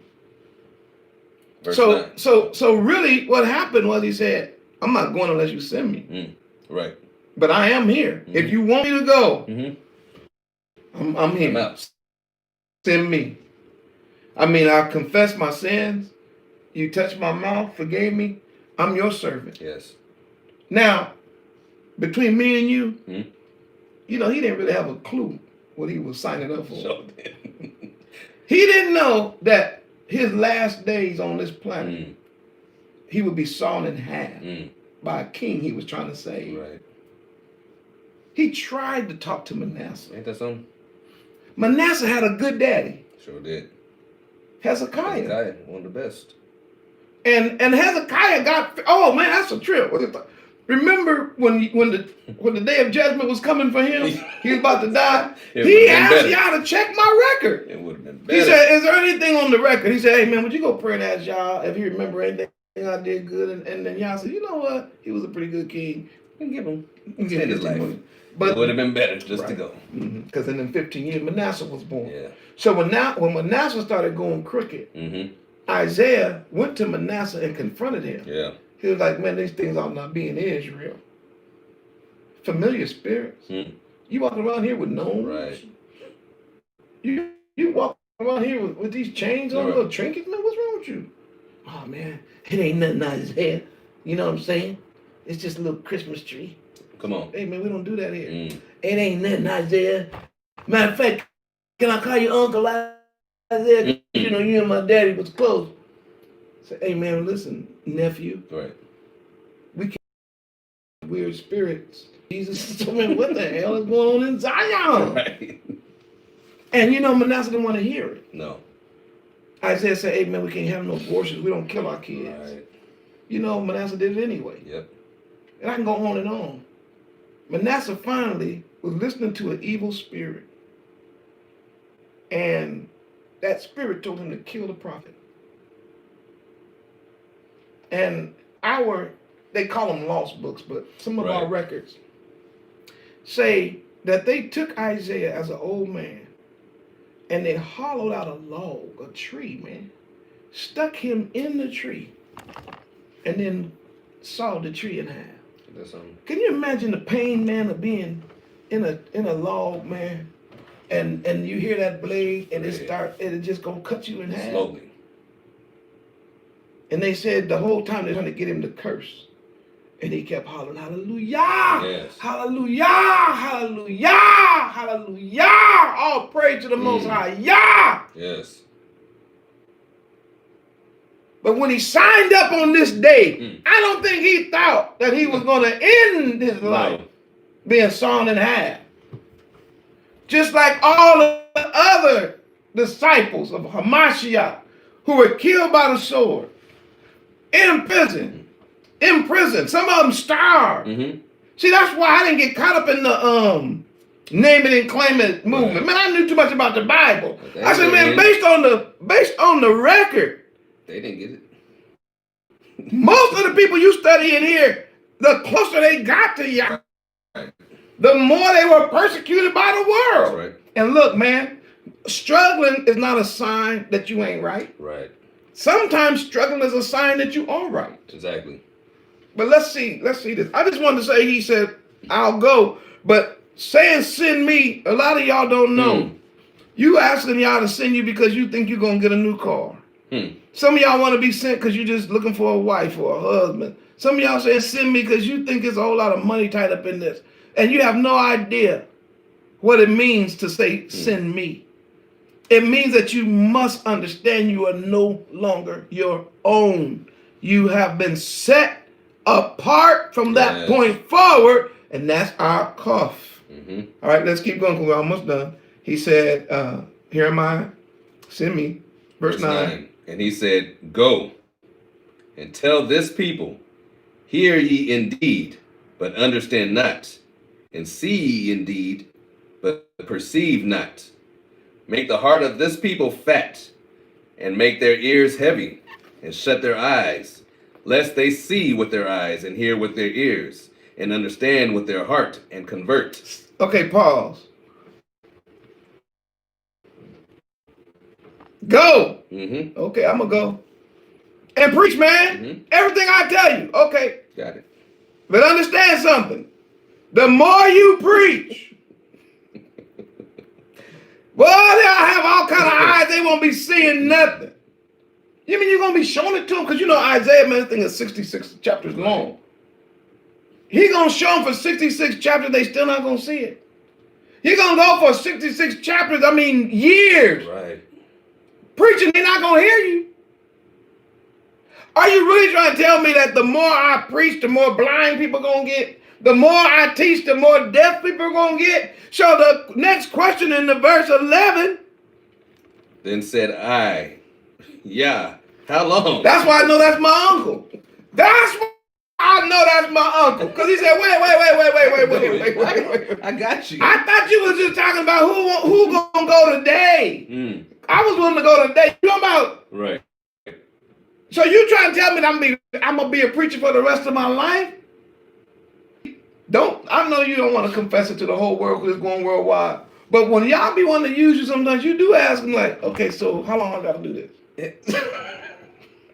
Are they going to hear me? Am I wasting my breath if I say? Okay. How long I got to put up these videos? All right, how long we got to do the alphabet? Yeah. How long we going to just keep going over the same things over and over again? Let's see how long we got to do it. Let's see how long. Come on. And he answered, until the cities be wasted without inhabitant. Woo! And the houses without man. Man. And the land be utterly desolate. And come on. And Yahweh have removed men far away, and there be a great forsaking in the midst of the land. He said, man, you're going to have to talk until this thing is completely done. Mm-hmm. Keep going. But yet, in it shall be a tenth. There'll be a remnant, man. Listen, the folk going to get wickeder and more wicked. But you'll be set apart by me. Mm-hmm. Hallelujah. Just understand there will be a remnant. And here he says a tenth. Come on. And it shall return and shall be eaten as a teil tree and as an oak whose substance is in them. When they cast their leaves, so the Kodesh seed shall be the substance thereof. So what he's saying is, you're going to have to do this, man, until everything, all the nation will be dispersed. Mm. He said, but don't get it twisted. The tenth that will come back, they'll be persecuted. So the nation will be off, and those of us who do come back, the remnant, right? He said they're going to be then persecuted. Mm. So we will be not only are we the scattered, but we're the remnant that are going to experience persecution. That's why our king, blessed are they which are persecuted for righteousness' sake, for theirs is the kingdom of heaven. All right, man. Let's drop that for now. Okay. Let's go over to where I want to go next. Yeah, go to 2 Timothy chapter 2, verse 20. So we know that Isaiah saw that Yah was separate from all others, and then Yah separated him. So we see that the word holy, at this point, we know it means to be set apart, to be different. Okay, come on. 2 Timothy chapter 2, verse 20. Mm-hmm. But in a great house. In a great house. There are not only vessels of gold and of silver, but also of wood and of earth, and some to honor and some to dishonor. If a man therefore purge himself from these. Now, if a man purge himself from these, he shall be what? A vessel unto honor. Sanctified and meet for the master's use, and prepared unto every good work. All right, so I wanted to bring out in that this idea that he said, now in every house you're gonna have all kind of vessels. Mm-hmm. Let's just break it down. In your house, you got really nice fine china that you bring out every now and then. Mm-hmm. But then you have some dishes and things that's just made for decoration. Right. Y'all don't even eat out of them. They're just up there for beauty. But then some vessels you use all the time. Right. Right? Mm-hmm. Now, the outer appearance of the vessel does not necessarily mean everything. It's the value and how you decide as the homeowner that you want to use the vessel. Indeed.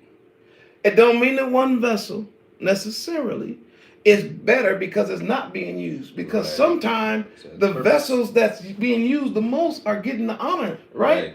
Even though you China, but you might only get used once a year. Right. If that.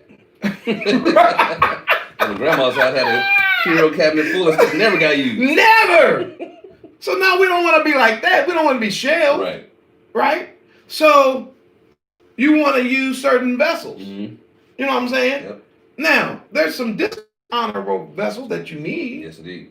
But they dishonorable, like your toilet. Right. See, back in the day, our toilets was outside. Mm-hmm. The heathen brought the toilet in the house. Mm-hmm. You know what I'm saying? Right. And then, they worked it out eventually. Right. But that was like kind of gross for our people at first. They like, you gonna do your business inside your house? No, you take that outside. Right. But make a long story short, they made a vessel for that. Mm-hmm.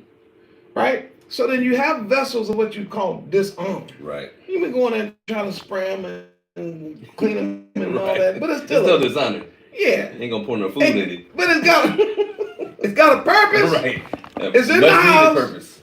But it ain't. It's just okay. I just want to share that because I want you to understand something. This vessel of honor and dishonor for Yah, he's talking about use. Yes. He's talking about in every house there should be certain vessels holy. Mm-hmm. That means set apart for a particular job. But I brought this picture here just to show you Zion worldwide of a menorah.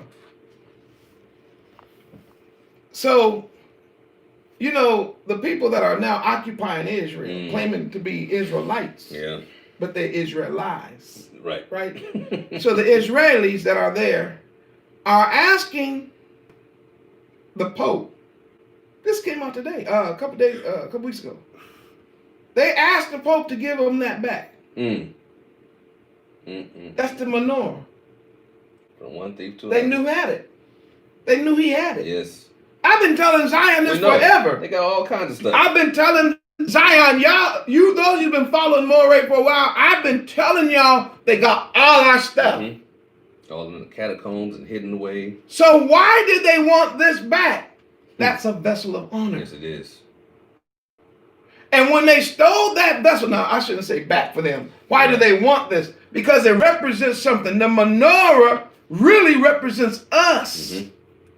And so for them to completely assume our identity, it really don't work.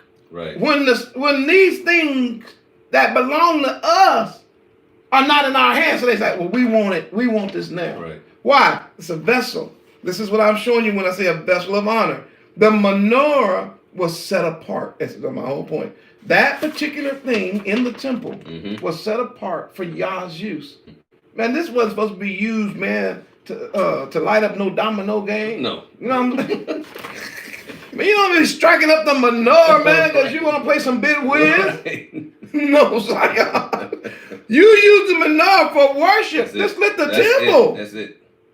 And so they stole our menorahs, but they're still there. And this article, I didn't put it on here, but anyway, I pulled this out of Jerusalem, where they're asking for this back because it's a vessel of honor.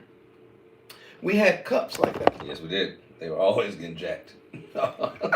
always getting jacked. Man, They'd be trying to party. Be like, bring out the. I'm going there. Man, you see what the verse said? I'm going there, man. Daniel 5. I know I wrote it down somewhere. Right. Where? There it is.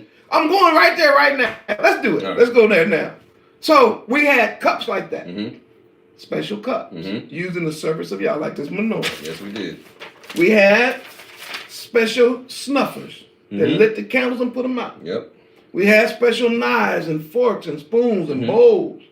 They were when they were made by Yah. Right.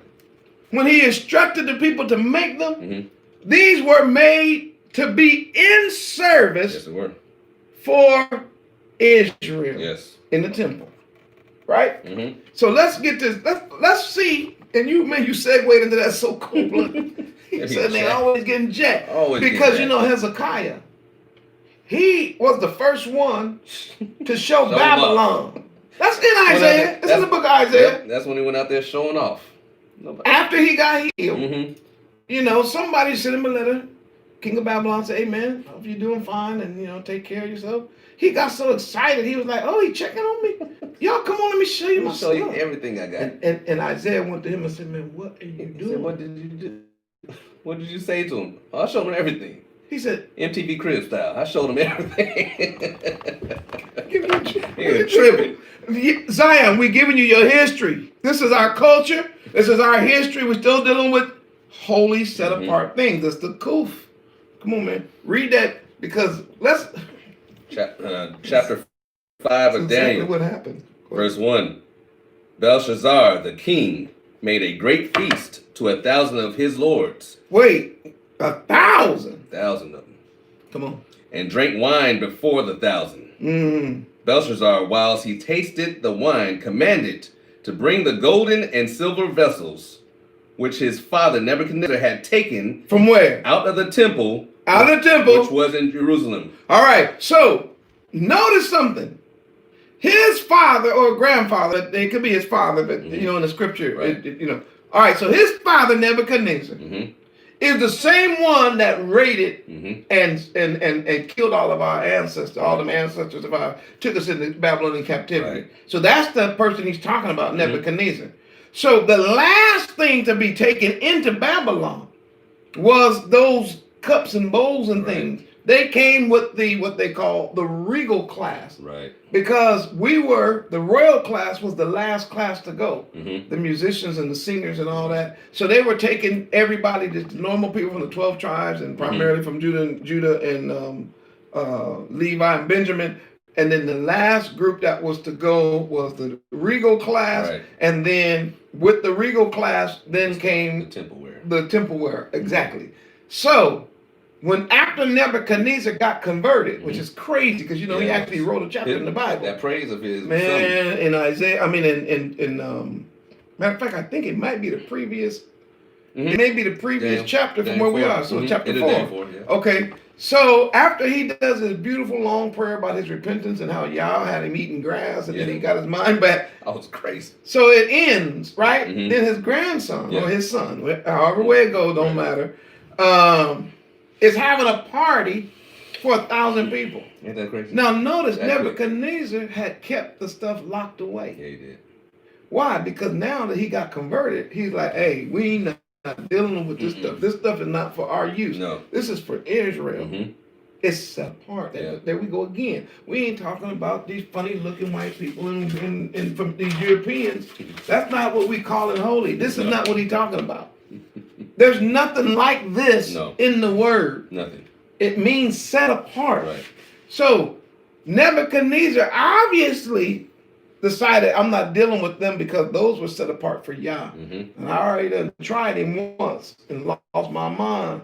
And so I'm not doing that again. Right. So now his son or grandson is now the king. Now let's come on. The silver vessels which his father Nebuchadnezzar had taken out of the temple, which was in Jerusalem, that the king and his princes, his wives and his concubines might drink therein. So it was enough cups for kings and princes, wives and concubines. Man, Zion had some stuff. Yeah, we had some gold and some silver, man. And I guarantee you, them heathens got it to this day. Oh, yeah. Don't let them fool you, man. They ain't threw that stuff away talking about, oh, that's old gold. That's old silver. No, they got all of our stuff. Let's see what happened with this king. Verse 4. They drank wine and praised the gods of gold. So he did it. And of silver, of brass, of iron, of wood, and of stone. Verse 5. In the same hour came forth fingers of a man's hand. Wait. The same hour. Same hour. While he was sipping the wine. They nice and getting tipsy. Man, while they was listening to singing karaoke. To beats and oh man, oh my God. Are you trying to tell me that these pagan dogs was partying hard and decided that they gonna go drink from our stuff that they grandpa had locked away. Yes. He said, man, go unlock it. Bring it here, let everybody drink some out of here. We're gonna put down Yah. We're gonna serve it. Now watch what happened. While he was drinking out them cups, come on. The fingers of a man's hand came forth. Fingers. Fingers. Just fingers. Yes. Whoa, what a sound. Yes. Fingers. Now, while he's trying to get drunk, fingers. Like what? Not the whole hand. The fingers of a man's hand. Come on. And wrote over against the candlestick, that menorah, upon the plaster of the wall of the king's palace. So he wrote, this hand is writing on the wall, which is a plaster wall. Now that means it's a cement wall. All right? Now these hands can write on cement, by the way. Come on. And the king saw the part of the hand that wrote. He saw the part that wrote. Then the king's countenance was changed. Wait, all of a sudden, he done blew his high. Ooh, he tried to sober up. Yeah, these fingers done. Woo! All of a sudden, now he's like, wait, what? Come on. And his thoughts troubled him. Now he's scared to death. Oh, here you go. So that the joints of his loins were loosed. The joints of his loins? Got the BGs.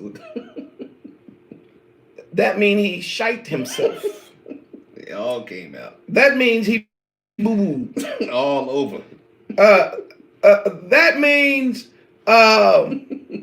his sphincter muscles lost control. I'm undone. And this king partying about all his wives and concubines. Now he's sitting there, draws them blew all out.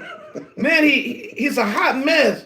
And it stank. And his brain is gone because these fingers done wrote on the wall. Let's see what they wrote. His joints of his loins were loose and his knees smote one against another. Oh, now you got the knock knee.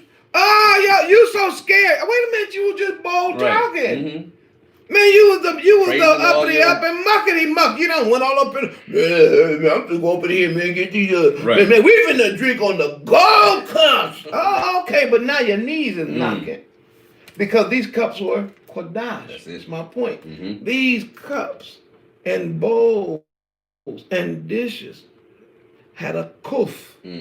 They had been set apart by Yah. Yes. They wasn't for this pagan king. They wasn't for his wives and his concubines. That's not what this was for. It was for Yah. But he decided that he okay, let's see what happens. The king cried aloud to bring in the astrologers. Now he wants somebody to come in. Okay, come on. The Chaldeans and the soothsayers. Which means obviously these people don't know nothing. But anyway, they hey, we need the wise council people that study the stars and stuff, and all the soothsayers, because we know it's supposed to be truth sayers. We need y'all to come in. All right, come on. And the king spake and said to the wise men of Babylon, whosoever shall read this writing and shall show me the interpretation thereof, shall be clothed with scarlet, and have a chain of gold about his neck, and shall be the third ruler in the kingdom. Then came in all the king's wise men, but they could not read the writing. Oh, not one of them could read it. What's wrong with you, heathen? Nor make known to the king the interpretation thereof. It's in here. Come on, man. Then was King Belshazzar greatly troubled. Woo, he knew it was all for him. And his countenance was changed in him, and his lords were astonished. Now the queen, by reason of the words of the king and his lords, came into the banquet house. And the queen spake and said, O king, live forever. Let not thy thoughts trouble thee, nor let thy countenance be changed. There is a man in thy kingdom, in whom is the spirit of the holy God. Okay, so remember, she don't know. She know Daniel, but the word "holy" is where I'm trying to. Right. Every time these words pop out, I'm trying to show you. They knew that he was with a set apart. Now they say God plural, but really the word is Elohim. Right. So Powers. They said he is holy. He's different. He's set apart. Yes. Come on. And in the days of thy father's light and understanding and wisdom, like the wisdom of the gods was found in him. He said, and he served under your dad. Whom the king Nebuchadnezzar, thy father, the king, I say, thy father, made master of the magicians, astrologers, Chaldeans, and soothsayers. He said, man, he put this man over everybody. You don't know him, which is crazy. Right. So how is Belshazzar, not knowing Daniel, you got to have your little wife come up to you and try to tell you something. It's a hot mess. Come on. Verse 12. For as much as an excellent spirit and knowledge and understanding, interpreting of dreams and showing of hard sentences, and dissolving of doubts were found in the same Daniel, whom the king named Belshazzar. Now let Daniel be called, and he will show the interpretation. Verse 13. Then was Daniel brought in before the king, and the king spake and said unto Daniel, Art thou that Daniel, which art of the children of the captivity of Yehuda, whom the king my father brought out of Jewry? And understanding and excellent wisdom is found in thee. Verse 15. And now the wise men, the astrologers, have been brought in before me, that they should read this writing and make known unto me the interpretation thereof. But they could not show the interpretation of the thing. Come on. And I have heard of thee, that thou canst make interpretations and dissolve doubts. Now, if thou canst read the writing and make known to me the interpretation thereof, thou shalt be clothed with scarlet and have a chain of gold about thy neck. Oh, you think every Hebrew man just want to wear a gold chain? That's how they treat us, boy. That's cold game, man. Records. They still do it. Right, still. Oh, come on, man. And shalt be the third ruler in the kingdom. Then Daniel answered and said before the king, Let thy gifts be to thyself. Man, keep that stuff. And give thy rewards to another. Yet I will read the writing unto the king, and make known to him the interpretation. O thou king, the most high Elohim gave Nebuchadnezzar, thy father, a kingdom, and majesty, and glory, and honor. And for the majesty that he gave him, all people, nations, and languages trembled and feared before him. Whom he would slew, and whom he kept alive. Anybody he wanted to kill, he just killed him. And anybody, he said only Yah could put a person in that position that had that much power. And that's the kind of person your grandfather was. That's what he's trying to tell him. I mean, your father was. Come on. And whom he would set up, and whom he would put down. But when his heart was lifted up, and his mind hardened in pride, he was deposed from his kingly throne. They took his glory from him. Man, don't you know about your dad losing his mind? That's what he's telling them. He's rehearsing that. Try to keep that story quiet, probably. Yeah, he's like, you know what? Yeah. Verse 21. He was driven from the sons of men, and his heart was made like the beasts, and his dwelling was with the wild asses, and they fed him with grass like kingdom of men, and that he appointed over it whomsoever he will. Verse 22. And thou, his son, O Belshazzar, hast not humbled thine heart. But you didn't learn. Your daddy went through, but you didn't learn. So you didn't humble yourself at all, even though, according to verse 22, you knew all this. You know it, and you still went into and got them. Boy, come on. Verse 23. But hast lifted up thyself against Yah of heaven, and they have brought the vessels of his house before thee. So they brought the vessels of his house before you. Come on. And you and your lords, your wives, and your concubines have drunk wine in them. And you have praised the gods of silver and of gold, of brass, iron, wood, and stone, which see not, nor hear, nor know. And the Elohim, in whose hand thy breath is, and whose all thy ways hast thou not glorified. Verse 24. Then was the part of the hand sent from him, and this writing was written. And this is a writing that was written.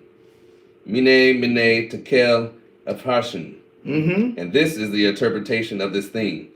Mene.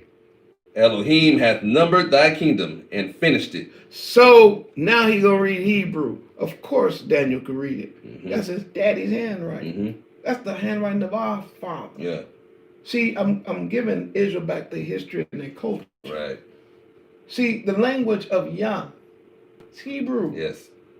So these Chaldees don't know this Hebrew. They don't know. Man, can anybody read this? No. Man, when got that Hebrew, he's like, oh, of course, man, that's my daddy's handwriting. Who can't read their own father's writing? Right. Tell me what it say.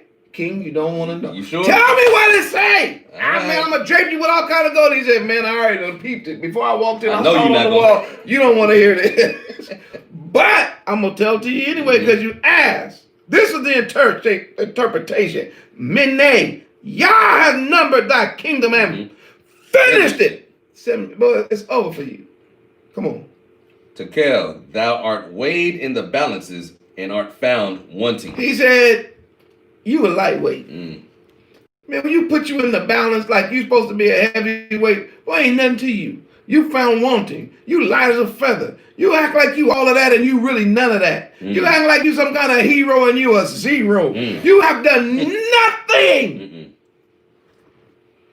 positive for Yah to even find any credit on your behalf. At least your daddy when he got older. But you have shown you're nothing. Yep. You got on the balance, man, and the scale didn't move, man. No. You stepped up there, man, and the thing like, is anybody up here? The whole king is up there. Man, he ain't nothing. Come on. Verse 28. Perez, thy kingdom is divided. That's Hebrew. And given to the Medes and Persians. We have one of our ancestors named Perez. All right. He says it's given to the Medes and the Persians. Come on. Then commanded Belshazzar, and they clothed Daniel with scarlet, and put a chain of gold about his neck, and made a proclamation concerning him that he should be the third ruler in the kingdom. In the night was Belshazzar, the king of the Chaldeans, slain. That night. That night. And Darius the Median took the kingdom, being about 62 years old. So that night, it was over. That's it. So I'm not going to do this tonight, but I want to mention the vessels are set apart for Yah. Yeah. Do you understand that you and I are his vessels today? Yes, indeed. You get that right? I do. Zion, y'all need to see that. Put a 500 in the chat, please. If you know that today, you the vessels. You are. See, those vessels of gold and silver, that's you. And when our nation was ransacked and the vessels of honor were scattered, that's when us, the Hebrew Israelites, were put in slavery all over the world. And just like Belshazzar wanted to drink the wine out of the cup from Yah's house, so has the whore of Babylon and the other slavers drink the blood of the saints. Right. We're the vessels that have been heart for the Most High Yah.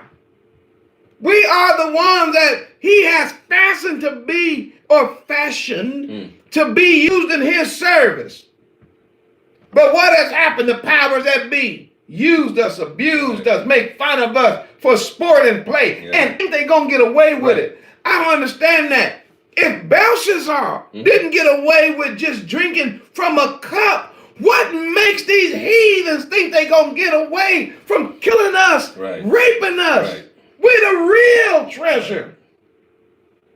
Putting us in slavery and shacks and barefooted and raping our women and raping our children, our boys and our men, making billions off of us and making fun of us and mocking us and boy, and thinking they're gonna get away with it. They hee-hawing and haw-hawing, and it take a morehyoshiyahudauid, because I ain't got no problem.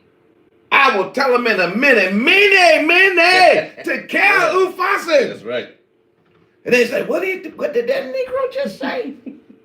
Oh, you don't know Hebrew, huh? It's already done. Okay, so let me interpret it then. All you so-called world leaders, all you so-called religious crowd, the handwriting on the wall, and I can read it. You know why I can read it? We study in Hebrew. I can see the handwriting on the wall. It ain't gonna be long. Right. Man, the 400 years is up. The kingdoms of the earth that held us in captivity are now going to crumble. It has to happen, or the Bible is a lie. But it's already happening. So it ain't no lie. It's crumbling as I speak. Right. We see it. Man, it's crazy. But these heathens, man, they're going to keep trying to use us and abuse us. That's all right. Our king is coming. Yes. He's going to settle the issue. I got one more thing, man. I got so much more. But I got one more thing I want to put down. All right. And I want to deal now with this word holy as it refers to our King Yeshua. That's right. So we saw Yah's Holy visible one. image of Yah. And then we saw again that the holy. But now I want to talk about something that a lot of people don't understand. Go to Acts. I'm going to write it written down and we're going to be out. Okay. Go to Acts chapter 3, verses 1 through 4. Acts 3, verse 1 through 4. No. Verse 14, I'm sorry. You just hit one verse. Verse 14? Yeah, just hit that one verse. Okay. Acts chapter 3, verse 14. But you denied the Holy One and the just, and desired a murderer to be granted unto you. So, what is he talking about there? The crucifixion of Mashiach? Yep. He said, Yah sent him to redeem us. Yeah. And this is a sermon. He's getting to the end of it, and he said, and when you had a choice, you chose a murderer over a Kodash, over the Kodash. Didn't it say the Holy One? Yes, the Holy One. Okay. When we were in Isaiah, didn't we see the Holy One? So we know that the Holy One of Israel is the King of Israel, same person. That's right. You rejected the king and asked for a murderer. The one that was set apart. Right. That the angels hollered, holy, holy, holy. You didn't want him. No. You want who y'all wanted, a murderer. And as a result, you already know, you're going to choose to have Hamashiach crucified. Right. And Belshazzar was just getting drunk with some cups. Right. Oh, it's going to be hell to pay. And believe me, it was. We're still suffering today, our people, the true Israelites, from the decision that generation made about Hamashiach. All right, let's go to Hebrews chapter 7:26. So that's Luke writing in Acts. Now let's see what Paul said. It's another one of our cousins, because I'm going to more than one writer here, talking about our king. All right, come on. Hebrews 7, verse 26. Yes. For such an high priest became us, who is holy, harmless, undefiled, separate from sinners, and made higher than the heavens. Man, I mean, do we really need to add commentary to that? Come on, man. He's saying that sent Yahushua to become us. He was separated from everybody. He was holy. Read it one more time. It ain't but one verse. Read it. For such an high priest became us. For such a high priest. Hamashiach. Come on. Who is holy. He's set apart. Harmless. And he didn't kill he wasn't here to kill come on. Undefiled. He had no defilement. That's why he set apart from all the other kings and priests. Come on. Separate from sinners. And he was separate from sinners. In other words, you and I, see, we need the atonement to be with Yah. But Yahushua didn't need no atonement. You know, the Bible says when he died for the sins of the world, he did not have to die for his own sin. He didn't have none. So we got two writers. Lucas, I'm just talking about what we talking about, and Paul. Let's go to John. Okay. 1 John chapter 2, verse 20. Now this is three round. We're gonna go to three writers. Let's see what he says about Hamashiach. But you have an unction from the Holy One, and you know all things. I have not written unto you because you know not the truth, but because you know it. He said, man, you got it. Y'all know it's come from the Holy One. Who's he talking about? Hamashiach. Right. He said, so don't go around here trying to act like you don't know because you got it from him. You already know it came from Yah. Yah is our holy Elohim, right? Then Yahushua is our holy king. So then he's telling us now that what we receive it from him. But that word holy is, again, separated from all other gods. You don't try to put him in no group with everybody else. And this is where he started going in. We got time, but he started laying it deep on them non-meshing. Lay it down. Man, that's what we're here for, to help Zion. This is a video. They can always come back and get the rest. Come on. In verse 21. Come on. And that no lie is of the truth. Verse 22. Who is a liar, but he that denies that Yahushua is Mashiach. All right. Come on. He is Antichrist that deny the Father and the Son. So that's what I try to tell people. Y'all, sometimes y'all think Murray is just coming up with stuff. No. I'm teaching and preaching what I've already read in the Bible. So I'm not, I'm not making up. Right. Well, I believe in my heart that Hamashiach is the visible image of the invisible. He said, man, Murray is deep. No, I ain't deep. I just read it. You read that as plain as you could. And man, you cannot error. The idea is that our Hamashiach is set apart. We're just starting. Come on, go ahead and read some more, man. Verse 23. Until you get to where you want to go. Well, that keeps going throughout the whole book, but verse 23. Whosoever denieth the Son, the same hath not the Father. But he that acknowledged the Son hath the Father also. Kiss the Son. And that's in Psalm. And then, do you know who his Father and who his Son's name is? You know the Father, you know the Son. Why? Because the Son has always been the visible image of the invisible Yah. And that never changed. Right. And he goes in and reiterates everything he said. If we keep going, we're going. Okay. All right. Verse 24.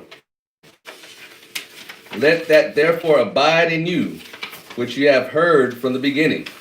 If that which ye have heard from the beginning shall remain in you, you also shall continue in the Son and in the Father. And this is the promise that he hath promised us, even eternal life. These things have I written unto you concerning them that seduce you. But the anointing which ye have received of him abideth in you. And ye need not that any man teach you, but as the same anointing teacheth you all of all things, and is truth, and is no lie. And even as it hath taught you, you shall abide in him. And now, little children, abide in him. When he shall appear, we may have confidence, and not be ashamed before him at his coming. If ye know that he is righteous, ye know that everyone that doeth righteousness is born of him. And that whole next chapter keeps going, but yeah. So, last week, we studied Zadi. And we found out that Zadi is righteousness. Today, we're looking at the Quph. Right. We see that that's a part of the word for holiness. So obviously, biblical holiness must be righteousness. It has to be. And biblical righteousness must be connected to being holy or set apart. Right. You know what I'm saying? And how are these two letters right next to each other? That's the pairs of Hebrew. That's what he's doing. That is perfect. That was our culture. There's a verse that I read the other day, and I should have wrote it down because every time I hear it, and somebody can look it up for me, where he talks about in the last days, he was going to make the path of righteousness so clear to people that a fool would not err. Now, I want you to think about that line. What does that mean? He was talking to a people who knew Hebrew. And so it was an exaggerated point. He was saying it's going to be too plain. Right. Like only a person who just lost their mind just don't want to see it. Right. And that's what's happening today. As we unravel script, we like, okay, wait. This letter means this. Right. Nobody ever told me that this was in our alphabet. No. So you mean you're taking these letters with all these deep meanings and you're putting them together and getting understanding of the scripture? How did our ancestors miss it? Right. Iran, they missed it on purpose. One time Hamashiach told, I think this was around John chapter 9 or 10, where he healed the blind man. And the Pharisees started going at him. And he said, it would have been good for y'all to be blind. Right. Because at least you would have a chance of salvation. He said, but because you can see, now that's a Hebraic word. Right. Because you got the knowledge of who I am, you are choosing to reject it. Worse. You know what the Torah say. You're making a conscious decision. He says, so therefore, your sin will remain. That's it.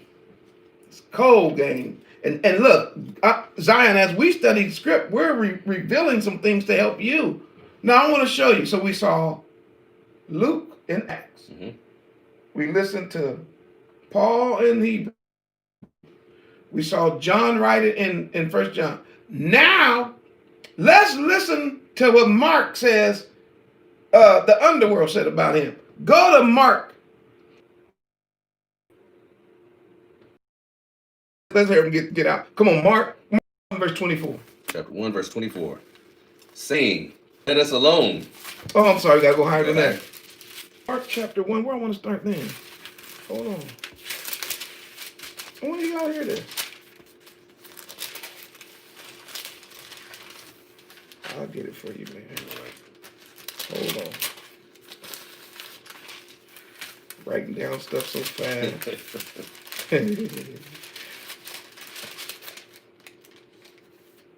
Yeah, started 21. 21? 1. Okay. 21. Okay. Verse 21. And they went into Capernaum, and straightway on the Shabbat day he entered into the synagogue and taught. And they were astonished at his doctrine, for he taught them as one that had authority, not as the scribes. And there was in their synagogue a man with an unclean spirit. Wait, in the synagogue? He was in the assembly? In the synagogue. He was in the crowd. He was going to the Shabbat. Oh, yes. He's on the Shabbat. Yes. At the assembly. On a holy day in a holy place. Full of the devil. Which lets me know something about Israel. Uh-oh. Not everybody who shows up, man. To the meeting, he man. Been the first one there. See? Last one. Well, that's what I'm saying. We found out this dude got an unclean spirit at the synagogue on the Shabbat. Yep. He started hollering, what'd he say? Cried out saying, let us alone. The cries of demons everywhere. What have we to do with thee, thou Yahusha of Nazareth? What do we have to do with you, Yahusha of Nazareth? Come on. Art thou come to destroy us? I know thee, who thou art, the Holy One of Elohim. Oh. Wait, they said we know you. But the non-Messianic said he never existed. Right. But the devil said we know you. We know you. He said they hollered when they saw him. Wow! What did you do here? I'm normally wrecking shit. Yeah, I normally run this. You haven't been here in a while. Yeah, I've been running Shabbat. I'm looking forward to the Shabbat. Man, and some of us, we feel like that sometimes, boy. Like, does the devil just wait till the Shabbat? Man, I never shall forget, I pastored, so I remember when people on the Shabbat, I used to tell people, hey, why do y'all wait for the Shabbat to talk to somebody? You know, I've been thinking about this all week. I'm going to talk to them on the Shabbat. Why on the Shabbat? Why don't you talk to them Monday, Tuesday, Wednesday, Thursday, Friday, Sunday? Right. Why is it always, because you're the devil. That's right. You know what, so-and-so treated me bad when I see him on the Shabbat. So you show up with the devil. Right.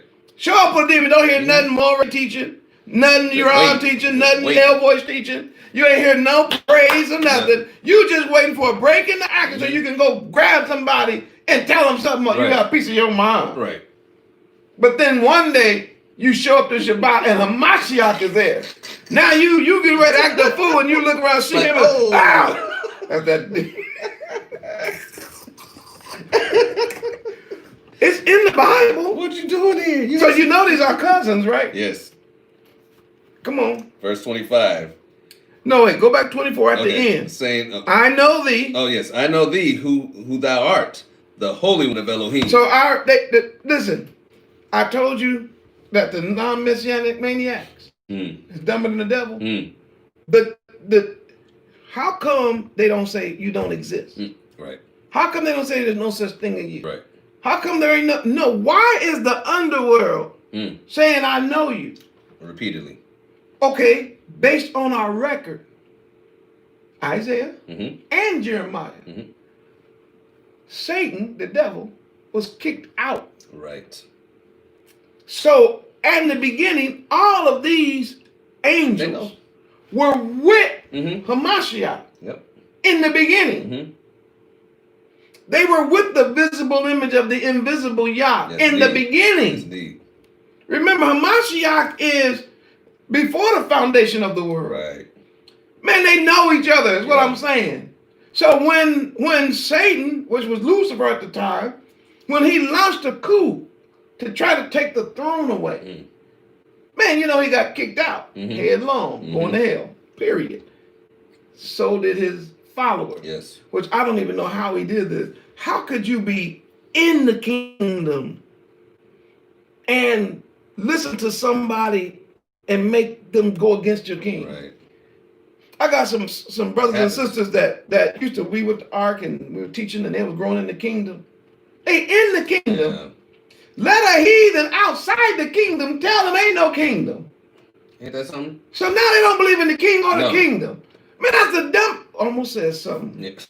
Oh, I'm like Isaiah. I might need another hot cold because boy, these Hebrews will make you. So they knew. They knew. Right. But they was not expecting Hamashiach to come right where they were. Right. Because they was wreaking havoc in Israel. Yes, indeed. But when he cried out, he said, "I know you." Oh snap! Of course, I know you, the set apart one. Everybody know him. If you don't know him, that's your problem. Right. You're supposed to know the king. Right. Why you think? But Isaiah, remember he told him. He said, "Man, look, the more you preach, they're gonna do this. They're gonna do this." So by the time Hamashiach comes, he even says himself, they didn't even know the time of their own visitation. Right. Ain't that something? But the devils knew. Come on, they did. Let's see what he did. Verse 25. Yahshua rebuked him, saying, "Hold thy shalom. Shut up! And come out of him." And when the unclean spirit had torn him... Oh, he gonna first wreak havoc. He ain't gonna just come out with nicely. Come on. And cried with a loud voice of him. And they were all amazed, insomuch that they questioned among themselves, saying, "What thing is this?" Yeah, man, what is going on here? What new doctrine is this? He can just talk. For with authority commanded he even the unclean spirits, and they obey. And they obey because he's the king. Immediately his father brought all the reason of Galilee. Yeah. Why? Because he proved easily, I'm the king. And I freed this man out, and it was over. The same thing you're gonna find in Luke chapter 4, but go to St. John chapter 6, and then we're gonna wrap this thing up. That's my last verse for tonight. St. John chapter 6, and where I want to start? I think I want to start.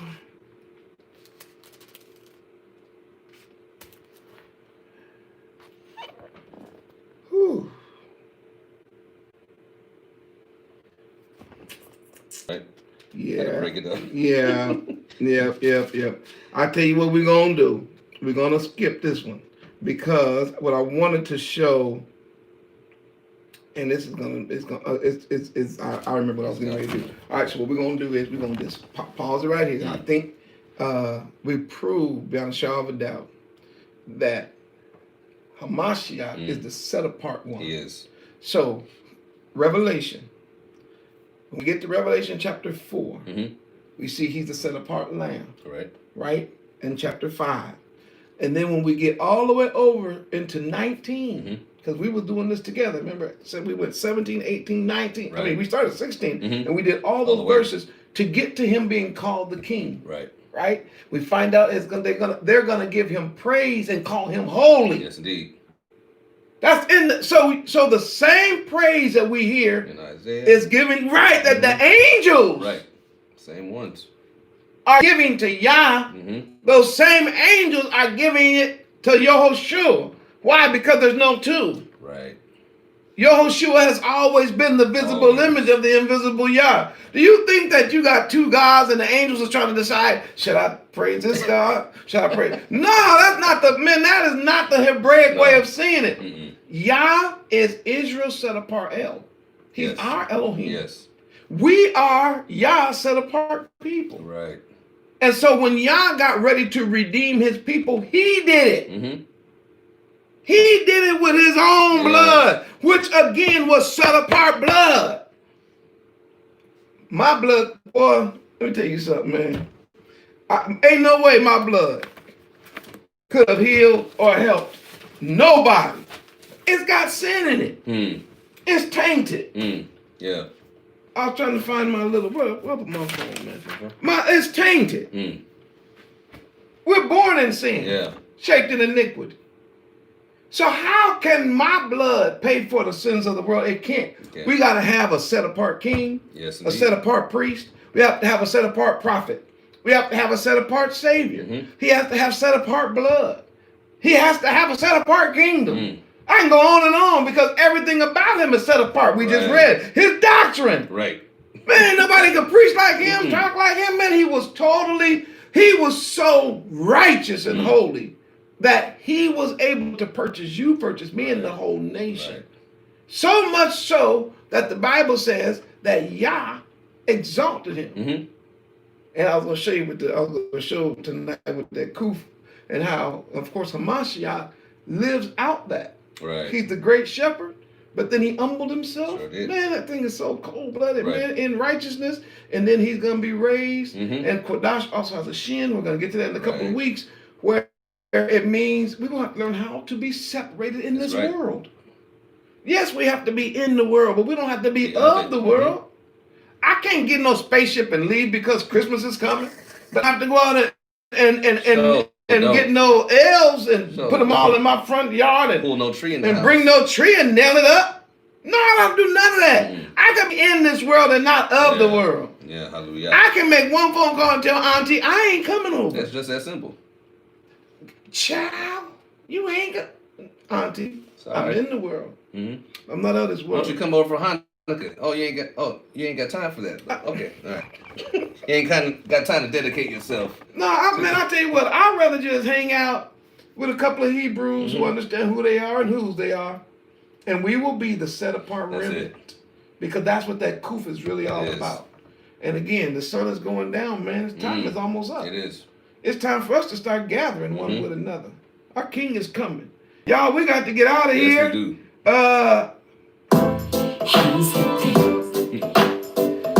If you all have enjoyed this lesson, we gave y'all all we had plus some. And we gave you some bonus time because we're a day late trying to get that computer together. But as I said, it's a video. And this will be good for Zion to be able to go through these verses and listen to them and understand the power of that Koof. Yes. Representing the circle time. It represents sun on the horizon, the gathering of the people, the set apart people. And then, of course, we studied primarily the word tonight, holy. We need that one is a word that is just not known. I mean, having on some of the Bibles, Holy Bible, and you didn't know what that meant. And what is that all about? You got them pictures, in your mind. Matter of fact, some of them heathens will stick these pictures inside the Bible. On the cover, some of them. And have you thinking that this is what that book is about? Cesar Borgia. Boy, y'all should be ashamed of yourself. Before you all go, don't forget to support the work. You all know we do this full time for the ARK, for the Awakening Remnant Koalition. And this is how we make it. This is how we live. And during the time of COVID, when we don't have our own regular local congregation, we depend on you. And for those that are in the local congregation, I miss you guys so much, you already know. I miss gathering and singing and praising and hugging and saying how you doing and Shabbat Shalom and all that. But we'll see if maybe Abaya will allow us one day to do that again. You know, we want. I tell you what, we ain't gonna do. Take it for granted. So won't. On time. We won't ever take that for granted again. But one love, Zion, Todah, and have y'all a part of the ARK family. Yes, indeed. Support this work. It's a good work for the kingdom. And of course, there's others that's doing work too. Some of you all know that Hula's doing the Royal Roots, and you can support her. You got Annah Jack. You can support her and her music, and Jazz is doing the videos and the things for the children and the music and the cards and all kind of stuff. And then we got staff that's working behind the scenes, Z and Drika and others. So it's a great team effort. Yes, it is. And when you all support this work, then we're able to keep doing this, and we're going to try to even do things bigger and better. Once again, man, Todah Rabbi, always having you in the room, man, enjoyed it as usual. And got some good news, man. They're going to start drilling a well tomorrow. What is that? Y'all don't know the moray for almost a year to the day have been without water. Yeah, that's something. We've been living off of water trucks, man. But we still here. I mean, man, we get a glass of water, we be like, let it quick. You don't want to run out before the truck come back. But boy, they gonna drill tomorrow. They said they're supposed to bring the equipment. So all y'all prayed for us, and we made it a whole year. Yes. How about y'all provided? And I just want you all to know, Todah Rabbi. Yes, indeed. But that's just some good news as we go out. And one love, Zion, to the 12 tribes. Put a 1 million before we exit. If you've enjoyed tonight, if you learned something tonight, if you were encouraged by the word of Yah, put a 1 million. Let the rest of the world know that we're not in here by ourselves. Hallelujah to the 12 tribes worldwide.